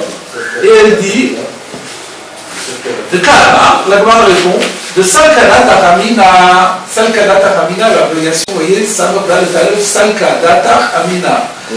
Salkada, il te pourrait venir à l'esprit, il pourrait te monter à l'esprit. Salka, c'est monter, Data, c'est l'esprit. Salkadata, il pourrait te monter à l'esprit, Amina, de dire. Il pourrait te monter à l'esprit de dire, Ho'il ou Be'indian Mo'adot Ketiv, étant donné que le Shabbat a été enseigné dans le même contexte que les fêtes, dans la paracha de Hémor, où on passe en revue toutes les fêtes, on commence par le Shabbat. Le Shabbat fait partie de nos fêtes. Étant donné que le Shabbat a été consigné dans le contexte des fêtes, Tibai Kiddush Bedin Kemoadot, on aurait pu penser que le Shabbat exige une sanctification par le tribunal rabbinique, comme c'est le cas des fêtes. Qu'est-ce que ça veut dire? Qu'est-ce que ça veut dire alors que les fêtes ont besoin d'une sanctification par le tribunal rabbinique? Par rapport à la néoménie. Parce que les fêtes sont liées à des dates dans le mois. Et si je n'ai pas la fixation du mois, je ne peux pas fixer de fête. Et qu'est-ce qui fixe le mois? C'est le Bédine. Pourquoi? Parce que, il faut un peu rentrer dans le détail. Pourquoi c'est pas automatique? C'est pas automatique parce que c'est lié à la lune. Et que c'est lié à la vision de la lune, fondamentalement. Et que la lune, on peut la voir ou ne pas la voir. Donc c'est aléatoire. Et donc, il y a quelques jours de variables. On ne sait pas si le mois va compter 29 jours ou 30 jours. Et si Rosh Chodesh va intervenir au lendemain du 29e ou au lendemain du 30e. Et si on se trompe d'un jour, automatiquement la date de la fête est décalée. Et donc on a besoin d'une sanctification du Bédine. Remarquez, même si c'était pas fixe, même si c'était fixe, on aurait pu aussi avoir besoin d'une sanctification du Bédine, même si c'est fixe, mais on dirait que tant que le Bédine n'a pas dit, donc il n'y a pas de Rosh Chodesh. Si le Bédine décide, on ne fait plus de Rosh Chodesh ce mois-ci, il n'y aura pas de mois, le mois précédent va compter 60 jours. Et donc, maintenant, il y a une curieuse, ça me paraît tellement bizarre, c'est à Amina, c'est ça qu'à Amina, mais il est logique. Après tout, pourquoi est-ce que pour Shabbat, on n'aurait pas besoin aussi que chaque semaine, le Bédine se réunisse et dise, le samedi qui vient va être sacré. C'est génial ça. C'est déjà marqué. C'est marqué dans la Torah que le Shabbat, c'est marqué aussi que Pessah, c'est aussi marqué dans la Torah Pessah, il n'en reste pas moins que pour que le Pessah prenne effet, il faut d'abord que les hommes soient là pour dire Pessah va être quand. Donc s'il n'y a pas un Bédine pour dire samedi qui vient ça va être Shabbat, il n'y aura pas de Shabbat, ce sera un samedi profane. Pour les mois d'autres, ça se comprend. Incroyable, hein? Je comprends comment pas. Pour les mois d'autres. Ça nous paraît tellement un coup absurde parce que il y a un cycle de 7 jours. Il ne faut pas être bloqué par l'habitude. Non, il y a un cycle. On pourrait établir une procédure parallèle. Vous êtes d'accord que pour le premier du mois, il faut que le Bédine intervienne et si le Bédine n'intervient pas, alors le mois est décalé. Et ben pareil pour le Shabbat. Peut-être que si le Beit Din dit pas ce samedi c'est Shabbat, alors je ne sais pas ce qui va se passer, soit c'est le dimanche qui va être Shabbat, soit c'est possible. C'est possible, on dirait dans ce cas-là, c'est le dimanche qui devient le jour du Seigneur. C'est un rabais qui l'a vu en plus. Tout ça, on en relance sautage, je ne sais pas. C'est théorique, ça c'est théorique finalement. Le calendrier hébraïque il est déjà écrit, on sait quel jour c'est Shabbat, quel jour aussi. Ils sont déjà assez. Donc on aurait pu croire qu'il y a une intervention nécessaire hebdomadaire du tribunal rabbinique pour consacrer le Shabbat. C'est une logique. C'est le jour. Je n'ai pas vérifié la parole ne précise pas, mais regardez les mots. Tibae, qui douche, dites-moi. Je vais rajouter un mot peut-être pour clarifier. Qu'est-ce qui, en définitive, permettait de consacrer le mois, quand les témoins étaient venus, etc. Est-ce que le mois était pour autant consacré? Non, il fallait que le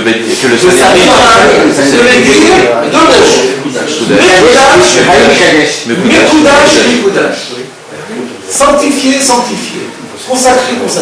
Il n'y avait pas ces deux mots-là, c'est la procédure pour les praticiens du droit présents dans la salle, ils comprennent ça.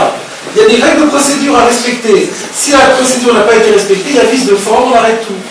Donc il n'y a pas eu. Est-ce qu'il faut, en contre-terre, on aurait pu penser que chaque Shabbat, on a besoin d'une pré-consécration par un sacrifice qui va dire, qui se réunit tous les vendredis et qui dit demain, Mekoudash. Et sinon, il y aura un vice de forme. On aurait pu penser ça. Ça n'aurait pas changé la face du monde. Le Sanhédrin se serait réuni, il aurait fait Mekoudash. Mais on aurait pu penser qu'il fallait le faire. Peut-être ça aurait été. Les philosophes se seraient tout de suite emparés de la chose pour expliquer à quel point c'est important que les bâtisseurs du temps, non seulement le Shabbat, on a besoin de la sanctification du Shabbat. On peut tout de suite y réfléchir et trouver des significations mitzvot. Au final, puisqu'au contraire, le Shabbat, c'est qu'à voir le Kaima. Au contraire, le verset va nous apprendre que c'est pas comme ça. Que le Shabbat, il est fixé de là-haut et que les hommes n'ont pas à intervenir. Les hommes ne peuvent intervenir que pour les fêtes. Et c'est les solennités qui le fêtent et pas le Shabbat. Mais quand on a une ouverture intellectuelle d'esprit, on se dit après tout pourquoi. Et on comprend très bien qu'il y ait une sakadata kamina, une idée de se dire, il n'y a pas de raison. Dieu a donné aux hommes le pouvoir de sanctification du temps, il faut aller jusqu'au bout. Et voilà ce qu'on aurait pu penser. Jusqu'au bout du Shabbat. Y compris Shabbat. Je crois que dans le Shabbat, une fois que vous avez sanctifié, le Beit Din a sanctifié le début du mois, tous les Shabbatot ils vont découler. Pourquoi? Déjà, c'est pas lié avec le mois. La date du calendrier et le jour de la semaine, vraiment rien à voir. Il n'est même pas marqué. Il suffit de faire un Shabbat dans l'année. C'est pas la question de déduire ou pas déduire, c'est la question de consacrer. Ne dites pas beaucoup d'âge, c'est un Shabbat qui passe sans sainteté. D'une certaine manière, on a vu avec tous les interdits qui précédaient même le Shabbat et qui étaient liés au Shabbat par la construction des rappels, c'était une manière aussi de construire le temps du Shabbat. Oui. Oui. Vraiment, c'est pas ça. C'est pas ça, procède pas de ça. Alors on continue. Alors comment on sait finalement que c'est pas comme ça? Kamash Malan. Alors Kamash Malan, c'est comment on déduit le verset Roshvotechem? C'est pour ça qu'il y a écrit Roshvotechem. Alors comment du mot Roshvotechem, j'arrive à déduire qu'il n'y a pas de ville de Kiddush Beit Din? Alors ça, il faut aller voir pour s'en rendre compte, pour comprendre. C'est parce que le Kiddush Beit Din ne pouvait se faire qu'en un endroit du monde. Le Kiddush Beit Din se fait obligatoirement à proximité du Beit Hamikdash, parce qu'on décrit ça de Shirchno Tidroshu, Uvat Shama, Kodrisha Shata Doresh, Yiyum Shirchno Shemakom. Voilà ce que Rashi explique dans Kiddushim. Et que donc le Sanhédrin, pour consacrer le mois, il avait besoin de se retrouver à proximité du Beit Hamikdash. D'ailleurs, nous n'avons plus le Beit Hamikdash aujourd'hui. Comment on fait d'ailleurs pour faire la sanctification du mois? Heureusement, les derniers ont décidé, avant que ça se disparaisse, non mais c'est pas lié au Beit Hamikdash, il faut que c'est lié à l'endroit de Yehuda. Ça doit être le Shichlo Kidroshu, à proximité. Mais donc, près de cela, mais il faut qu'il y ait un Sanhedrin. Donc, le dernier Sanhedrin, un des derniers Sanhedrin, c'était Hillel Bet, c'était Hillel 2, qui a fixé un calendrier une fois pour toutes, et qui a donné donc une sanctification par avance à tous les mois qui vont venir jusqu'à la reconstruction du temple. Et donc, c'est comme ça que ça a fonctionné. Et en tout cas, cette sanctification par le Beit Din ne peut se faire qu'à un endroit précis du monde. Je trouve à proximité du Beit Hamikdash. Le verset dit à propos du Shabbat, pour dire, ça peut se faire, la sanctification du Shabbat se fait partout. Donc elle n'est pas liée à l'endroit du monde, c'est pour exclure cette notion du Kiddush Beit Din. Donc voilà, donc on découvre que le Moshe Techer, dans toutes vos habitations, vous ferez Shabbat, c'est-à-dire dans toutes vos habitations, vous n'êtes pas lié à une décision prise dans un endroit du monde. C'est ça que ça veut dire. En tout cas, qu'est-ce qu'on voit? On voit que le Moshe Techer, il vient pour autre chose. Alors, on est arrivé à décortiquer Moshvot et Techer pour avoir, d'une part, la Stéphate Bat Cohen et d'autre part, l'autorisation des Varim David. Donc, comment on a encore une possibilité, avec ce même mot, de décrire encore cette histoire de Kiddush Beit Din qui n'est pas nécessaire, puisque Shabbat se fait dans n'importe quel endroit du monde. Ah, ben voilà, vous avez entièrement raison. Regardez le Tosfot. לא מילות בערו אש בכל מושבותיכם דריש. Là-bas, c'est entendu, on n'est pas en train d'interpréter le verset de vous n'allumerez pas de feu dans toutes vos habitations. Que de Pémach à Koutras. Et là, Tosfot dit, il met une pierre dans le jardin de Rashi. Pas comme Rashi l'a expliqué dans Kiddushin. Ce n'est pas comme. Il faudrait mieux construire. L'eau que de Pémach à Koutras. Ce n'est pas comme Rashi l'a expliqué dans Kiddushin, à savoir que c'est de l'eau de Tavagouech Bechol. C'est pas grave, puisque ce Moshotecher là, on l'a amplement épuisé. Déhaou, l'Oktiva Benyan de Moadot. Et en plus, ce verset-là, il n'a pas été écrit par rapport au problème de Moadot. Et comment la Gemara pourrait-elle dire? Voilà, ça a été écrit à propos de ce mot-là, a été écrit à propos de Moadot, mais ce mot-là, il n'est pas écrit dans Moadot. Puisque ce verset est dans Vayakel et le Moadot, c'est dans les morts. Donc on voit bien qu'il ne s'agit pas de ce verset. Et donc c'est un autre verset. Donc, premièrement, ça peut pas être comme Rashi. Donc, ça peut pas être comme Rashi a dit qu'il s'agit de versets de Bochomosh Vatechem. Pourquoi? Parce que Aoul Oktiva Benyan de Moadot, parce que celui-là, il n'est pas écrit dans le contexte des fêtes. Et en plus de ça, on a aussi le fait, l'argument, que ce Bochomosh Vatechem de l'Oktiva Wesh, on en a besoin que le Dari Shachar pour le Dari Boudari. Et là, Moshe-Techem, il y a un autre Moshe-Techem qui figure dans la paracha de Hémor, des Aouktiv Benyan de Moadot, et celui-là, il est écrit dans les Nyan de Moadot, et donc ça marche très bien avec ce que dit la Gemara, que c'est écrit dans les Nyan de Moadot. Alors il y a donc un deuxième verset. Quel est ce verset? Dans paracha Hémor, Shabbat, Gil, la chair, Bechol Moshe-Techem. Donc il y a deux Bechol Moshe-Techem. Il y a un autre Marouèche Bechol Moshe-Techem et il y a un Shabbat Ilachem Bechol Moshe-Techem. Alors maintenant on peut se demander par les trois, avec Kol Moshe-Techem, vous voir ce qu'il y a. En tout cas, donc Tosfot nous dit, il n'y a pas un seul Kol Moshe-Techem, il y en a deux, et donc c'est de là-bas dans Kiddushin, c'est de ce deuxième-là qu'il est question. Et comme ça Tosfot a terminé, et tout est résolu. Donc on a assez de versets et pas trop de versets pour tous les enseignements qui sont liés au Moshe-Techem. Le seul point qui resterait à résoudre, c'est quoi? Rashi. Puisque Tosfot a terminé en cassant Rashi. On ne dirait pas comme Rashi a dit, parce que ce que dit Rashi, ça ne tient pas du tout. Alors, pas trop rentrer là-dedans, parce que pour répondre, Rashi pourrait aborder l'anti-Rashi. Mais je vais quand même dire deux mots là-dessus. Premièrement, le Pri Yoshua a dit que quand on regarde Rashi dans Kiddushin, c'est pas ça que Rashi a voulu dire. Si on peut dire comme le Pri Yoshua, le problème est réglé. Mais quand on regarde la parole de Kiddushin, c'est pas évident ce qu'il dit le Pri Yoshua. Il dit que Rashi, le Pashtout, Rashi veut quand même dire ce que Tosfot a voulu dire. Alors, c'est vrai qu'il restera le problème de savoir, alors qu'est-ce qu'on fait du verset? Qu'est-ce qu'on fait du verset puisque on l'a déjà utilisé? Mais en tout cas, la première question que Tosfot a dit, que c'est pas écrit dans les morts, c'est parce qu'il a donné deux arguments. Il a dit, premièrement, ce verset n'est pas écrit dans les morts, et deuxièmement, on en a besoin pour autre chose. L'histoire que c'est pas écrit dans les morts, c'est pas une question pour moi. Parce que quand la Gemara, elle a dit, qu'est-ce qu'elle avait dit la Gemara? La Gemara avait dit, Sans que la Tachamina, Oilu Be'inyan Moadot Ktiva, Tibaï Kiddush Beddin. J'aurais pu croire que puisque c'est écrit dans le Inyan de Moadot, qu'est-ce qui est écrit dans le Inyan de Moadot? Je comprends les Moshot Echem. C'est pas les Moshot, sans plus que les Moshot Echem sont écrits dans les Moadot. C'est Shabbat. C'est Shabbat. Donc la première question, est très faible. Voilà ce qu'il faudrait faire remarquer. Je ne veux pas tout résoudre parce qu'il faut écrire la Marat Kiddushin.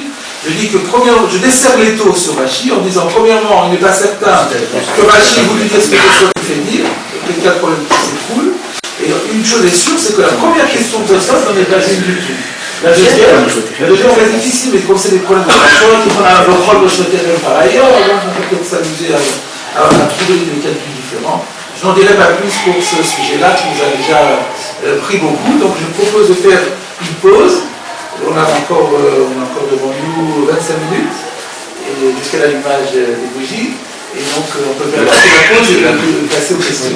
J'avais une petite question, c'est que la démonstration de Tosfot, c'est pour montrer essentiellement qu'il fallait allumer avant l'entrée du Shabbat pour pouvoir continuer après le sacrifice. Au tout début, c'est Mashlaba. Vous revenez sur la première partie de Tosfot qui était Mashlaba en Aour, appuyé sur la Gemara dans Yoma. Oui. Mais Rashi n'en parle pas de ça. Rashi n'a pas besoin. Il parle de ce qu'il a simplement, Rashi l'a mis sur la voie en disant il s'agit des sacrifices qui ont été offerts le vendredi, qu'on peut brûler le soir. Maintenant,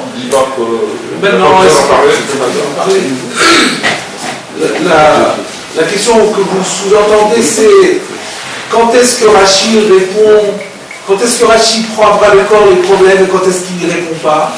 Ça, c'est des questions. Est-ce qu'on arrive à... C'est pas clair, mais la chose, le premier élément, c'est ce qui est nécessaire pour la compréhension du texte ici. Dès lors que ça ne touche plus à la compréhension du texte ici, c'est plus la peine d'en parler. Et là, effectivement, là vous venez en disant, bon, mais ici on dit que c'est permis, et là-bas on voit que c'est interdit. Bon, d'abord, on n'est pas en train de parler de sacrifice ici, c'est là-bas qu'il faut en parler. Donc voilà, et tu verras que là-bas il y a un principe de Vashleba et l'amour. En tout cas, ici, il n'y avait pas lieu d'en parler. Ici, simplement, Rashi nous dit Evarim ou Darim, il peut vous dire de quoi il s'agit. Il dit Evarim ou Darim, chez Ktiran, chez Baktiran Valaïla, et avec ça, en 3 mots, il a tout dit. Alors, comment ça se combine avec d'autres? C'est pas ici qu'il faut traiter ça. On ne peut pas préciser dans quel cas on peut le brûler. Non, c'est pas nécessaire. C'est pas du tout nécessaire. Au niveau du pshat, au niveau de la compréhension de la Gemara, ça n'est pas nécessaire. Rashi est un pashtan. Rashi, son objet est d'expliquer le sens de la Gemara, pas de dire la halacha. Et donc, le pshat de la Gemara est clair. En tant que tel, ici, il est cohérent complètement. La question revient, si vous le collationnez avec une Gemara en face, vous n'êtes pas obligé d'en traiter. Tosfot n'a pas le même objectif. Tosfot n'a pas le même objectif. Plus approfondi. D'ailleurs, on le voit bien dans la méthode. Dans Rashi prend les mots de la Gemara et les déploie. Tosfot fait des titres et il commence un discours personnel. Ça apparaît déjà comme ça. Rashi ne fait que parler de la Gemara. Il faut simplement développer la pensée de l'auteur de la Gemara. Juste à propos de la Bat Kohen, le passou qui dit Mosh Votechem. Parce que finalement, chez nous, s'il n'y avait pas écrit Mosh Votechem dans Vayakel, on n'aurait pas pu faire la Gzera Shava. Il faut que ça soit. S'il y avait marqué Moshavot et Mosh Votechem. Oui, c'est ça qu'on aurait dit. Quand on s'est dit que c'est du Chem qu'on déduit, ça veut dire que pour faire la Gzera Shava, on peut Moshavot dans les deux. Donc après, il faut déduire le Chem chez nous, il vient pour quelque chose, et le Chem là-bas, sûrement pour autre chose aussi. Pour la Gzera Shava. Ah d'accord. Ouais. C'est bon? On a beaucoup de terrain, Yerushalayim, on ne construit pas le Beth Amikdash, qu'est-ce qu'il nous manque? Hein, c'est vrai que ce qui nous manque, l'étape de la loi, il nous manque quoi? Dans la Xéra Shava, le principe de la Xéra Shava, le principe de la Xéra Shava, qu'on voir un terme dans un chapitre et un terme et un autre terme dans un autre chapitre. Déjà, donc c'est un enseignement, c'est deux textes pour un enseignement. Parce que, c'est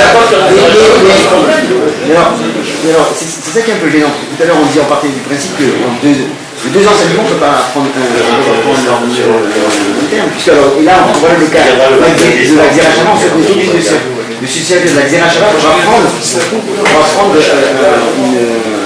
une loi. On voit dans tout et tout là, dans tout. Alors, vous savez, là, vous rentrez dans une boîte de Pandore. Non, mais il va passer en revue. Vous disiez depuis le début, il va passer en revue tous les mots FM. Oui, non, mais là, vous rentrez dans le problème de la Xéra Shava. Alors, est-ce que d'abord je pose une question? Pour faire une Xéra Shava, faut-il que les mots soient en trop ou pas? Est-ce que pour faire une Xéra Shava, parce que les mots sont nécessaires pour leur contexte. Par hasard, je vois qu'il là il y a un mot, là il y a un mot. Alors, première question. Je peux faire moi-même, je peux construire une Xéra Shava. Si je trouve je peux en trouver des mots qui communs dans la Torah. Aujourd'hui avec l'ordinateur c'est facile. Donc je peux construire des. Est-ce que j'ai le droit de construire une Xéra Shava? C'est par le Katanaï. C'est par le Katanaï. Il y en a qui disent qu'on peut. Deuxièmement, mais c'est vrai, la phrase, que ce soit qu'on n'a pas le droit de faire. Et là, la Xéra Shava Me'atzmo. Deuxièmement, il faut que vous sachiez. Alors, est-ce que pour faire la Xéra Shava, qui a deux pivots, une Xéra Shava sur deux pivots, par définition, évidemment, c'est une déduction fondée sur la logique terme, est-ce qu'il faut qu'il y ait un mot qui soit en trop, ou même s'ils ne sont pas en trop? Pas en trop. Alors, c'est très compliqué, ça a des règles là-dessus. On ne peut pas rentrer trop là-dedans, je vous donne juste une ouverture. Donc, il faut au minimum que l'un des deux soit en trop. Les deux n'ont pas besoin d'être en trop, mais au moins l'un des deux doit être en trop. Si l'un des deux est en trop, on peut faire la Xéra Shava, mais on peut faire une pircha. C'est-à-dire que s'il y a une logique pour dire, ah non, il ne faut pas déduire A de B, parce que dans A c'est logique, dans B ça l'est moins, alors ça casse la Xéra Shava, on ne la fait pas. Si vous avez que les deux pivots de la Xéra Shava sont en trop, même si c'est contre la logique, on la fait aussi. Alors vous dites, alors ça contredit un peu ce qu'on avait dit. On avait dit que dans l'enseignement, on ne peut pas avoir deux versets pour un seul enseignement. Mais là, ce n'est pas deux versets pour un enseignement, c'est deux versets pour une dracha. Puisque deux pivots déterminent une Xéra Shava. Alors vous allez me dire, oui, mais ce n'est pas très économique de la part de la Torah, de créer donc une source d'enseignement sur deux Yitourim. Mais alors il faut savoir qu'il y a aussi un autre argument qui est une autre règle dans cette règle, qui est Ex Xéra Shava le Vertza. Ce qui veut dire que vous avez le droit d'une Xéra Shava, ne pas lui déduire une seule chose. Vous pouvez dire tout ce qu'on peut déduire, on déduit. Chaque fois qu'on peut déduire A de B, B de A, plein.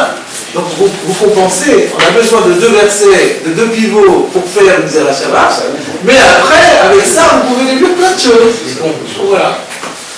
Donc, quelques éléments, hein. Je n'ai pas répondu à l'ensemble, c'est pas possible, ça donnerait lieu à un livre entier. J'ai entendu dire, je ne sais pas si c'est vrai, je voulais savoir qu'il y aurait un minag de faire la prière de Harvit vendredi soir un peu plus tôt pour être en parallèle avec les corbanotes. Est-ce que c'est vrai qu'il y a un minag comme ça? Étant donné que là on fait attention de commencer à brûler. Alors pas la prière de Harvit, la prière de Kabbalah Shabbat, vous voulez dire. La prière oui, de... c'est ça, Ou même Harvit aussi. Celle qui correspond à brûler les... C'est Harvit alors, c'est Harvit. Donc de Kabbalah Shabbat, de la faire un peu plus tôt pour être en parallèle, parce que là on brûle les graisses un peu plus tôt, on fait attention de les brûler plus tôt. Pour être en parallèle, je ne sais pas si c'est vrai qu'il y a un minage comme ça, que les gens font attention. C'est écrit dans la halakha que même ceux qui ont l'habitude de faire toujours Arbit Gizmano, c'est-à-dire ils attendent la nuit pour faire Arbit, le vendredi soir, ils ont le droit de le faire avant la nuit. En Eretz Israël, ça on n'avait pas l'habitude, en Eretz Israël, chez les Ashkenazim, on a ça les Sfaradim. Chez les Ashkenazim, ils attendent la nuit, même le Shabbat. Sauf maintenant en été, avec la rêve d'été, il y en a qui commencent à faire aussi avant Shabbat. La raison qui est invoquée clairement dans les décisionnaires, c'est parce que comme on n'a pas le droit de travailler une fois le Shabbat rentré, en avançant l'heure de Harvit, ça pousse les gens à arrêter le travail plus tôt. Et c'est la raison pour laquelle on permet. Et maintenant que vous ajoutiez cette raison-là, elle paraît très jolie, pourquoi pas, en plus. Comme une deuxième raison, elle paraît tout à fait convenable. Mais je ne la connaissais pas. Je vous remercie. Alors on va un petit peu avancer maintenant dans la suite de la Gemara. Là on s'approche, c'est la dernière ligne droite avant la fin du chapitre. On arrive sur la dernière partie de la Mishnah. Alors, on a à nouveau un interdit. Ou Bigbouli, Kedesh et Rose, vous voulez, la méthodologie vous l'avez maintenant intégrée. Donc on regarde la Mishnah, c'est sur la même page. Ceux qui ont les photocopies n'ont pas besoin de changer de page. Vous pouvez regarder en haut de la page. La Mishnah disait Bigbouli. Bigbouli, ça veut dire quoi? Littéralement dans le territoire, ça veut dire quoi? Ça veut dire dans tout endroit du monde, à part le temps. Kedesh était Rosa ou de Roubo. Le temps, le temps le plus tard auquel on peut mettre le feu à un brasier, c'est que le feu ait le temps de saisir la majeure partie du brasier. Voilà ce qu'il disait. Ensuite, il y a encore Abida, mais ça on verra plus tard. Et donc, sur ces mots-là, est-ce que c'est clair? Le Roubo, Rachid disait rien. C'est pas très clair que ça veut dire concrètement. Comment on comprend le robe? Le robe du brasier, le robe de bois, enfin, je veux dire le robe de ce qui doit rouler. On va voir la Mara, comment elle réagit à cela. Vous l'avez là, la Mara, au milieu de la page, 2 points, vous voyez que chez Techros de rouler. Le rouler, ça etc. pour les 2 mots qui suivent à Or Roubo. La Gemara demande Maï Rouban. Alors là, il y a un problème déjà. On n'a pas dit Rouban, on a dit Roubo. Pourquoi tu me dis Rouban? Hein? Et donc là, j'ai un petit problème sur le Osvadar. Parce que le Osvadar, dans la Mishnah, il disait, Osvadar, c'est la nouvelle édition de Barak qu'il utilise et qui est enrichi de toutes sortes de corrections. Alors elle signale que dans la Mishnah, la version de Maïmonide dans son commentaire de Mishnayot, du Meiri, du Rif et du Piscaride, c'était de Rouban. Mais il aurait mieux fait de dire que dans la nouvelle Mara aussi, de Rouban. Donc en réalité, il y a toutes les chances que dans la Mishnah, il y a une erreur qui se soit glissée. C'est pas Beroubo, c'est Berouban. Ça ne change rien, c'est un singulier ou un pluriel. Si vous dites Roubo, vous regardez le foyer dans sa globalité, vous dites la majeure partie du foyer, et si vous dites Rouban, alors vous parlez des morceaux de bois qui constituent les bûches. C'est la période maintenant, on va parler des bûches. Donc les bûches, la majeure partie de chacune des bûches doit être saisie par le feu. Alors c'est pour ça qu'on va utiliser le pluriel. Donc soit c'est un pluriel, comment dire ça, contraire de global, individualisé, un pluriel individualisé ou un singulier collectif. Donc ça ne change rien.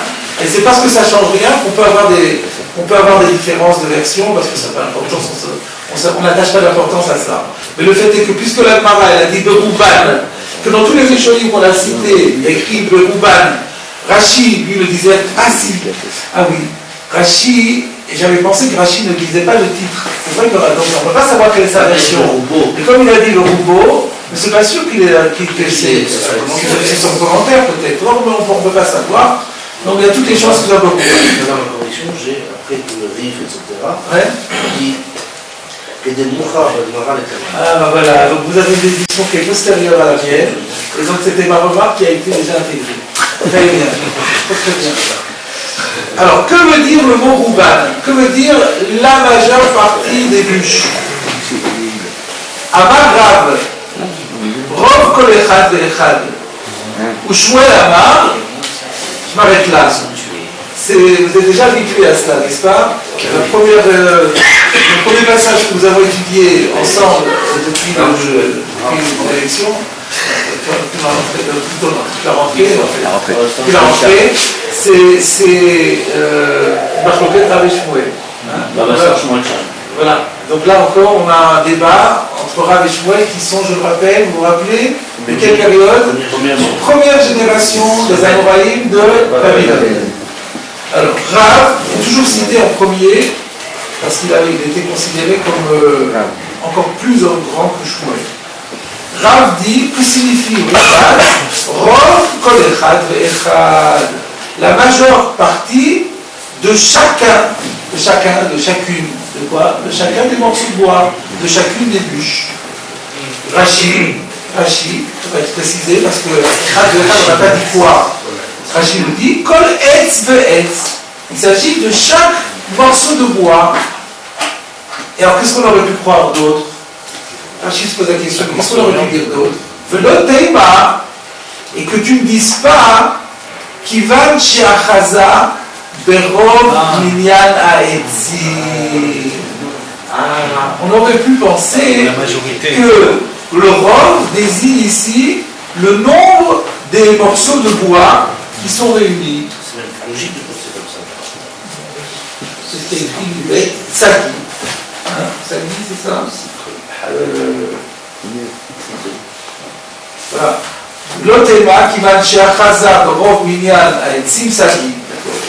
Donc je reprends Rashi. Kol Echad Ve'echad, Rav dit, ce Rouban désigne le Rov de chaque morceau de bois, pour que tu ne dises pas que ça suffit si le feu a saisi la majeure partie numérique du nombre des morceaux. C'est-à-dire, j'ai 50 bûches, alors j'aurais pu penser 26 bûches doivent être déjà enflammées, les autres 24 peuvent rester complètement propres, froides. Et là, on vient se dire, non, si tu as 50 bûches, il faut mettre le feu à chacune de toutes ces... à chacune de ces bûches dans sa majorité. Vous le faire enflammer, chaque brindille, plus de la moitié. Et si on a beaucoup, comment il va faire pour... S'il y en a plein, si on a des... Eh bien, il commence plus tôt.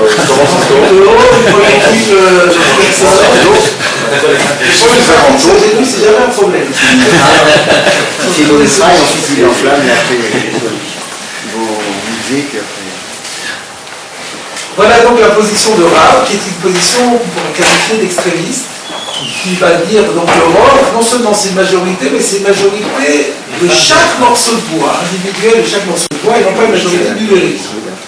Ou Shmuel là-bas, alors voilà que dit Shmuel, Kedei shelo yoru have etzim venaniach tartein. On est déconcerté parce qu'il explique, ça n'a rien à voir avec le mot Rov. Il dit Kedeiché, que veut dire Kedeiché, on l'a déjà vu, le temps qu'il faut pour chez l'Oyomrou, qu'on ne soit pas amené à dire, le temps qu'il faut pour qu'on ne soit pas amené à dire, Have Etzim rapporte du bois, rajoute du bois, Venanir Tartéen pour qu'on le mette par-dessous. Le temps qu'il faut pour qu'on ne soit pas amené à dire, amène encore du bois pour mettre en dessous. C'est clair? Pas très clair. On va voir dans Rashi. Ou Shmuel là-bas, Kedei, Shelo, alors il manque un mot, Shelo Yehe, c'est comme ça dans le Ran, et dans le Rashi sur le Rif. Donc je vous ai déjà dit que lorsqu'on a un doute sur la formule de Rashi, sur le libellé de Rashi, on a deux recours. On a le Ran, qui en général reproduit tout ce que Rashi a vu dans Rashi, et on a aussi le Rashi sur le Rif, qui n'est qu'un copier-coller des commentaires de Rashi sur le Rif. Et donc, des fois, on a une erreur dans Rashi, et là-bas, c'est bien. Donc, c'est le cas. Là-bas, on voit, il y a le mot Yéhé. C'est plus fluide. Donc, on comprend mieux. Je l'introduis, même si on se serait débrouillé sans ça aussi. Shmuel Amar, Kedei Shelo Yehe Tzarich Lomar. Donc, Shmuel dit, le temps qu'il faut, c'est-à-dire le vendredi, il faut allumer suffisamment de temps à l'avance pour qu'on n'ait pas besoin de dire Have Etzim Dakim, ramène. La Rashi rajoute le mot dakim, c'est-à-dire amène du petit bois, venanir tartéen, on va le placer en dessous, l'avir et telou, pour pouvoir allumer les autres. pour faire prendre les autres. C'est-à-dire ceux qui ont l'habitude de faire des feux, des feux de camp, ou feux pour le Hametz, ou des feux de cheminée, savent qu'il faut d'abord faire prendre le feu avec du petit bois, des brindilles, ou de la paille, ou aujourd'hui il y a des papiers journaux. Aujourd'hui on peut acheter on appelle ça des allumes-feu. Des allumes-feu. Mais donc, ça veut dire qu'au tout début, lorsque le feu n'a pas bien pris, on est obligé de rajouter ce petit bois. Donc, qu'est-ce qu'il est en train de dire, Shmuel? En réalité, l'essentiel, c'est que le feu est pris. Il ne faut pas qu'on ait encore besoin de mettre du petit bois, d'un allume-feu en dessous, parce que là, vraiment, c'est que rien n'est entrepris. Donc pour lui, il est à l'extrême opposé, Shmuel. Il n'y a même plus de robe de rien du tout. Ni un robe de chaque plante, de chaque bois, ni un robe numérique, juste quelque chose qui n'a rien à voir avec le robe, et qui nous dit que le feu est quand même pris, qu'on soit sûr qu'il est suffisant pour les lancer. Ça correspond on n'a pas besoin d'apporter du feu en dessous. Ça ne correspond pas au morov, alors. Il le rend pas. Bravo. Vous posez une immense question. Mais qu'est-ce qu'on fait avec le morov? Mais qu'est-ce qu'il fait du morov? Il n'y a pas de robe pour lui. Donc, on peut comprendre la logique de la chose. Tu dis, bon, à partir du moment où ça a pris. Il n'y a pas à craindre qu'il va. C'est-à-dire, en fait, Shmuel, il pense que la personne ne va pas attiser dès lors que ça a pris. Et là, il dit, non, on ne sait jamais. Des fois, on veut que ça prenne encore mieux. Même si ça prend bien, on va bouger. Donc, en semaine, ça peut arriver. Donc, le Shabbat, on ne va pas se permettre. L'un est craintif et l'autre pas. Mais il faut tenir compte quand même des mots de la Mishnah. La Mishnah, elle dit Rov. Comment on va expliquer le mot Rov? Alors, un joker, on regarde derrière, Rabbi Eliezer Meir Horovitz vient à notre aide. Et Rabbi Eliezer Meir Horovitz nous dit que, selon Shmuel, le mot Rov aura ici le sens de marbit, c'est-à-dire beaucoup. Beaucoup. Et il apporte un certain nombre d'occurrences où on dit, par exemple, dans la Torah, on dit le firov hashanim tarbe miknato, ou le fimeot hashanim tarbe miknato. De quoi il s'agit? Il s'agit du chant. Le prêt transaction immobilière. Quand on a vendu un terrain à quelqu'un, ce terrain est censé revenir gratuitement au vendeur le jour du Yovel. Mais s'il veut le racheter en cours de route, quel prix il doit donner? Alors il va donner le prix en fonction, au prorata, en fonction des années qui restent par rapport au Yovel. Et la Torah nous dit le firov hashanim ou le fimeot hashanim. Ça ne veut pas dire robe, là, ça peut être des majorités, ça n'a pas de sens. C'est pas si suivant qu'il y a un robe ou qu'il n'y ait pas de robe, ça ne va pas beaucoup ou pas. Non, ça veut dire suivant qu'il y ait beaucoup d'années ou pas beaucoup d'années, il payera beaucoup ou pas beaucoup. On voit que robe a parfois le sens de beaucoup, arbé, d'ailleurs c'est la même racine, arbé en hébreu c'est beaucoup. Qu'est-ce que vous trouvez au milieu de arbé? Vous enlevez le haï du début et le haï de la fin, vous trouvez robe. Donc robe a le sens parfois de arbé. Et donc voilà, heureusement qu'il est venu, les Horovitz à notre secours. Et donc voilà, maintenant nous savons interpréter le débat entre Rav et Shmuel. Pour Rav, le mot robe a le sens de majorité, et pour Shmuel, beaucoup. Il faut que pas mal de bois ait déjà été allumé pour qu'on n'ait plus besoin de rajouter des allumes-feu derrière. Mais ça n'a pas besoin, mais c'est loin d'être une majorité. Pas besoin d'une majorité, mais un bon paquet. Pourquoi Rav, même si lui il a utilisé le robe, il a été, comme vous avez dit, dans une interprétation extrémiste. Il pouvait interpréter, à moins qu'il y ait une Kabbalah, peut-être qu'il pouvait interpréter le robe de chacune, le robe du feu. Oui. D'où est-ce qu'il a poussé à faire. Ouais, je ne sais pas. Alors effectivement, logiquement, ça doit être une tradition. Plus simple, je reprends en compte la question des rites. Rav a dit que ce n'est pas le robe linéal, ce n'est pas le robe numérique, c'est le robe de chacun. Sur quoi il s'appuie pour dire ça? Est-ce qu'on peut dire une chose et son contraire? Sur quoi il s'appuie? Alors d'abord j'ai pensé dire, parce que peut-être il a la version Roubo, ou il a la version Rouban, mais d'une façon même comme ça, si, parce que si on dit Rouban, ça peut être numérique, mais Roubo, on dirait qu'on parle de chacun individuellement. Mais comment on nous l'a dire ça Rouban? C'est très difficile de dire ça. Donc le plus simple, dans ce genre de choses, on a un joker, encore une fois. Le joker consiste à dire que Rav a une tradition de l'attention de la Mishnah. C'est d'autant plus facile à dire que si on réfléchit à l'enseignement de maître à élève, Rav, ça veut dire que qui est l'élève? Il est l'élève de Rabbi Danassi. Rav, en fait, n'habitait pas en Babylonie à l'origine.